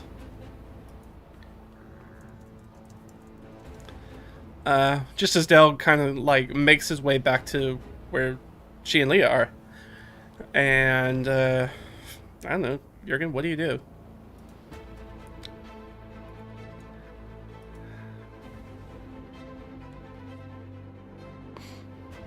Yeah, sure. She'll make an insight check. She's going to try to see if she can figure out who's in charge. I think she sees Leah kind of like scanning, like with a furrowed brow, like, and she's like, "What's wrong?" It's like, I'm trying to figure out who's in charge. Oh, she starts looking around as well. So we'll give her, I'll give her advantage because now you have 2 people that are kind of looking for it. Natural 20. Let's go. All right. So. She's like, that guy's in charge. Which one of our people is in charge? Number 2. Alright, so this is 1, 2. So this is, we're going to put... I'm just going to give him a little asterisk. So we know that guy's the guy that's in charge. Alright. And she's like, that guy, that's the one who's in charge. She will yell it out. We'll see if anybody else can hear that, if Imbar can hear that, so they can know to focus on that person. That's Jurgen. Imbar. Imbar's going to make, we'll just give her, like I said, DC 19 for the scene, so she's going to give an insight check. Probably not going to hear her. Nope, sure doesn't. So Imbar will turn around and try to give a hit on somebody. There's this guy that already looks pretty hurt. So she's going to turn around and just try to crack that guy in the head. Crits on that guy. You know what? I need to roll dice because she might accidentally just straight up kill this guy even if she's not trying to. Because she just crit him. Ooh. Yeah. I don't even need to roll any more dice. she punches this guy, and there's a crack. There's a sickening crack of bone, like in his skull. And yeah, that guy's head, his skull is broken. This guy. That guy's not at 0. That guy's dead. She just killed that guy with a punch. Yeah. Well, that's unfortunate. What are you gonna do? How does the crowd react to that? Crowds like blood. Do they react to that well? +3? I think they're like, oh, like this went from a brawl to like just watching a guy die from getting punched in the face. Oh, one punch. Yeah, I mean he had already been injured, though. She could have almost killed him straight up from full hit points, right? Yeah, it would have been very close even if he had been at full hit points. Because she would have done... She did 18 points of damage. She would have done 18 points of damage. Or 17. 17 points of damage to him of the 18 that would be double his hit points. So, oof, that would have been bad. But she did kill somebody, and that's not great. But she wasn't trying to, as far as we know. Yeah, that's Imbar. Acolytes. Acolytes are... One of them's trying to run. Actually, I think watching a guy just get absolutely potato sacked and just hit the floor with a skull clearly not correct. Yeah, I think that's worth... There's only 2 people free, 3 people free who can actually run. One who's actively trying to run, so does he get out? Nope. How about those 2 that are free? Or we'll just go down the row. So this guy died, so the leader's right next to them. How does the leader feel about that? Let's give them a little, How do they feel? Are they still feeling strong? Do they still feel in command of the situation? Yeah, they still feel okay. They're restrained, though, and they're trying to quickly get out of it. So everybody who's restrained, I believe, gets to make another check, right? Oh, it's a dexterity saving throw to get out of the restrained condition. That's... Oh, no, then it's dex first, then strength. Got it. It didn't matter either way. They don't have any bonus to either one.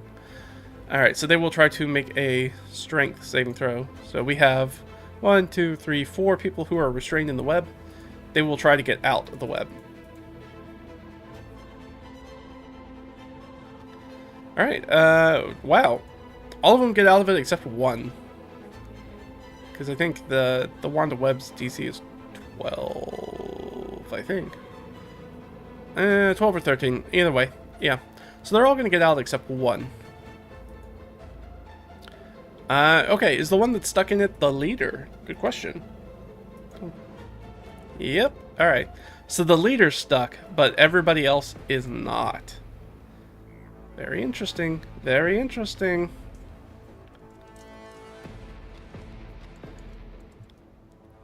There is an unconscious guy that's just like in the webs though. And a dead guy that's in the webs. Yeah. Is it even like is his skull still intact? Or not broken in pieces? It's lumpy. It's like not right. It's like Sloth from the Goonies looking like they're like, oh, that's not how that's supposed to look. Like that's not right. And there's just like blood like oozing out everywhere. And probably sort of all sorts of like clear liquids and stuff. It looks real messy. Yeah, our captain's going down with the ship. I don't think he wants to be there. I don't think our cult leader wants to be the only one who's restrained. But everybody else is not restrained. Everybody who isn't restrained, I'm going to let them make checks to stick around. Not this guy. 1's going to boogie. 2's going to boogie. 3 are going to boogie. So 3 are going to try to get the heck out of here. So we're going to add this to... we're going to be like actively escaping. So they're actively fleeing. So we have our acolyte with 2 hit points. He's gonna go down here.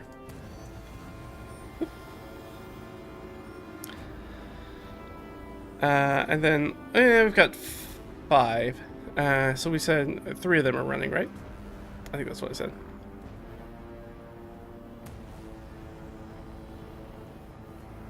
So number 3, number 2. So number 2 and number 3.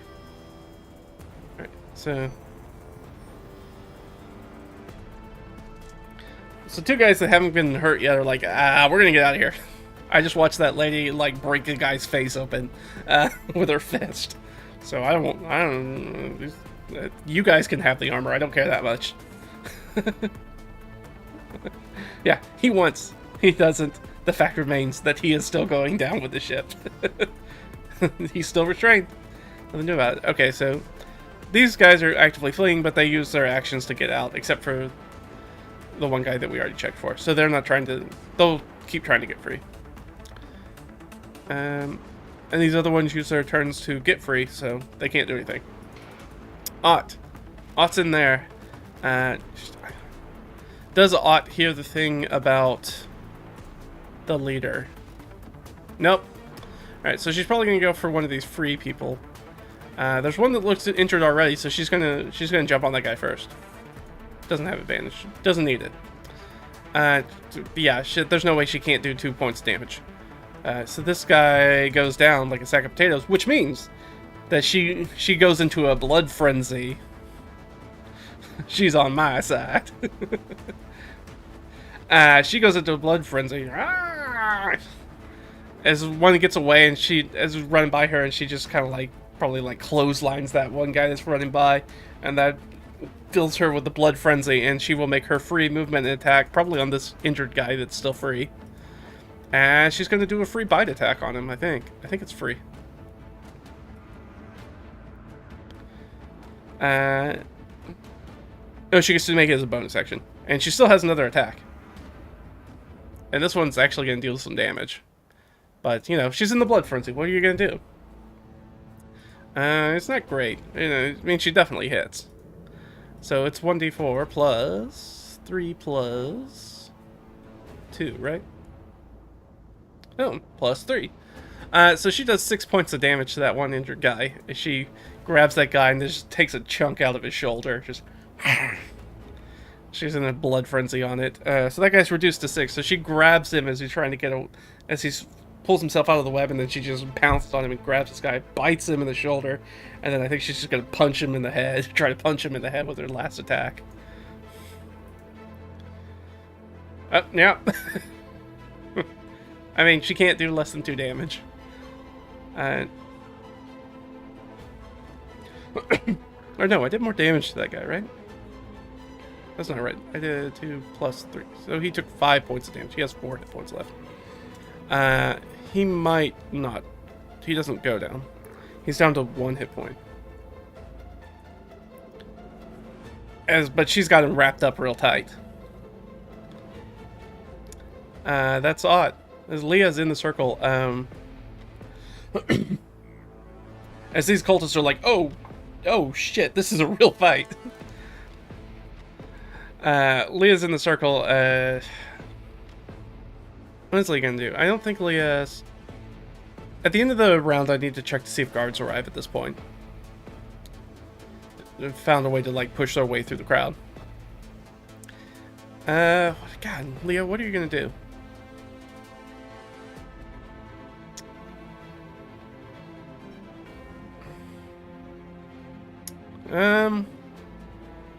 Well, no, she knows who the leader is. And that guy's restrained. She's gonna go up and sucker punch that guy. Why not? Or no, actually. She's gonna go up and be like, call off your guys. I think she's gonna, like, threaten him. Call off your guys. And we can end this now. Yeah, intimidate check. Oh, not good. Not good. What's the DC? That's DC 12. She did not make that. So she tries to do that. What was his reaction to that? Is he like, no, I'll never do that? Or is he just like not engaged? I think I think he may just be, like, ripping at the webs trying to get out, or maybe it's covering his mouth or something. Yeah.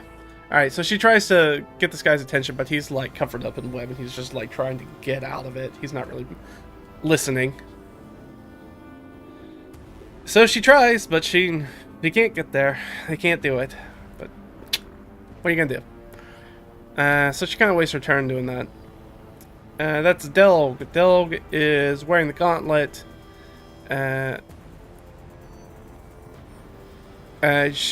He can see that one that Ott's got wrapped up pretty well.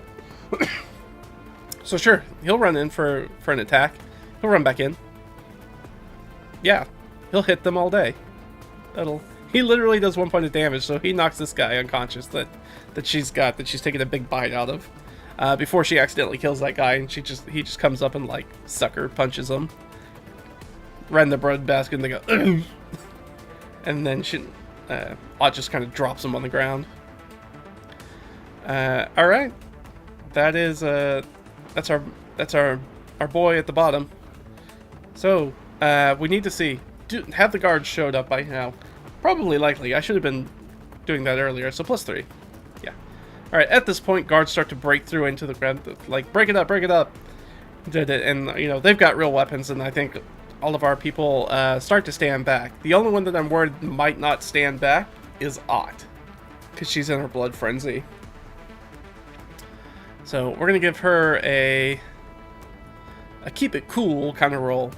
Now I think Delg's like holding her back as well as he can, so he'll try to give her the help action, but she has a -1. This more of a, I don't know if it's a wisdom or charisma check, and since I don't know which one it is, I'm just gonna make it a flat roll and let that +1 and -1 cancel out. So she'll get advantage, but it's just gonna be a flat roll. Dwarf. Yeah, he's a dwarf. Delg's a dwarf. Oh, that's a 10. That's not great. Alright. Did we pass? We passed! That's terrible DC. That's terrible DC. That's a DC 7. We passed. Somehow. So as, guards bust in and they've got, like, spears with them, and she kind of turns and was like, and I was like, no, and, like, kind of, like, trying to push her back, but, I mean, he only comes up to, like, her thighs, so he's like, stop, trying to push her back. He's like, and she kind of backs down and backs up with Leah and the rest of the party, and then Bar just kind of backs up. I was like, and our combat kind of comes to an end.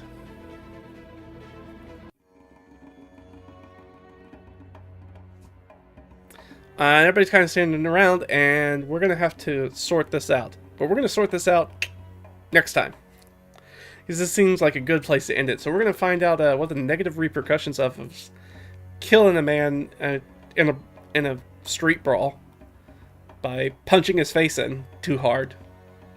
Sorry, man. These are registered as lethal weapons. But yeah, great session.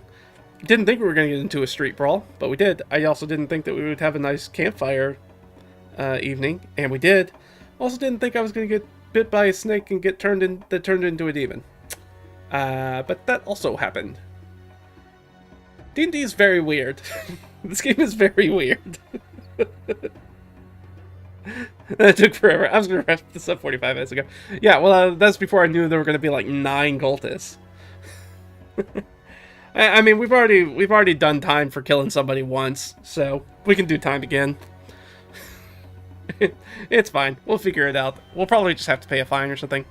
I don't know if I have that. I'll look it real quick, but I don't think that I have anything.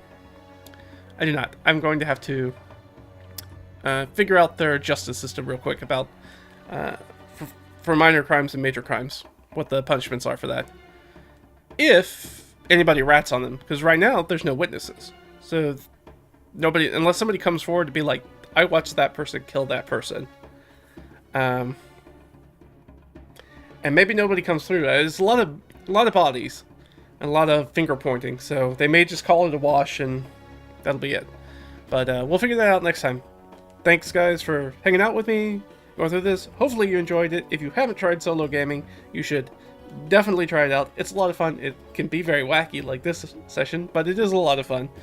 I think that's it for me. We have some more videos planned. If you're this is your first time watching, go check out the other 43 sessions before this, and you can see how we got to this point. You can go see what happened the last time we killed somebody in public and had to deal with that, where we had to do community service and then got our contract bought out.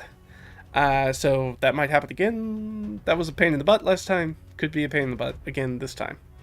But lots of fun. Thanks for hanging out with me, guys. And I will see you guys next time. Alright? Bye-bye.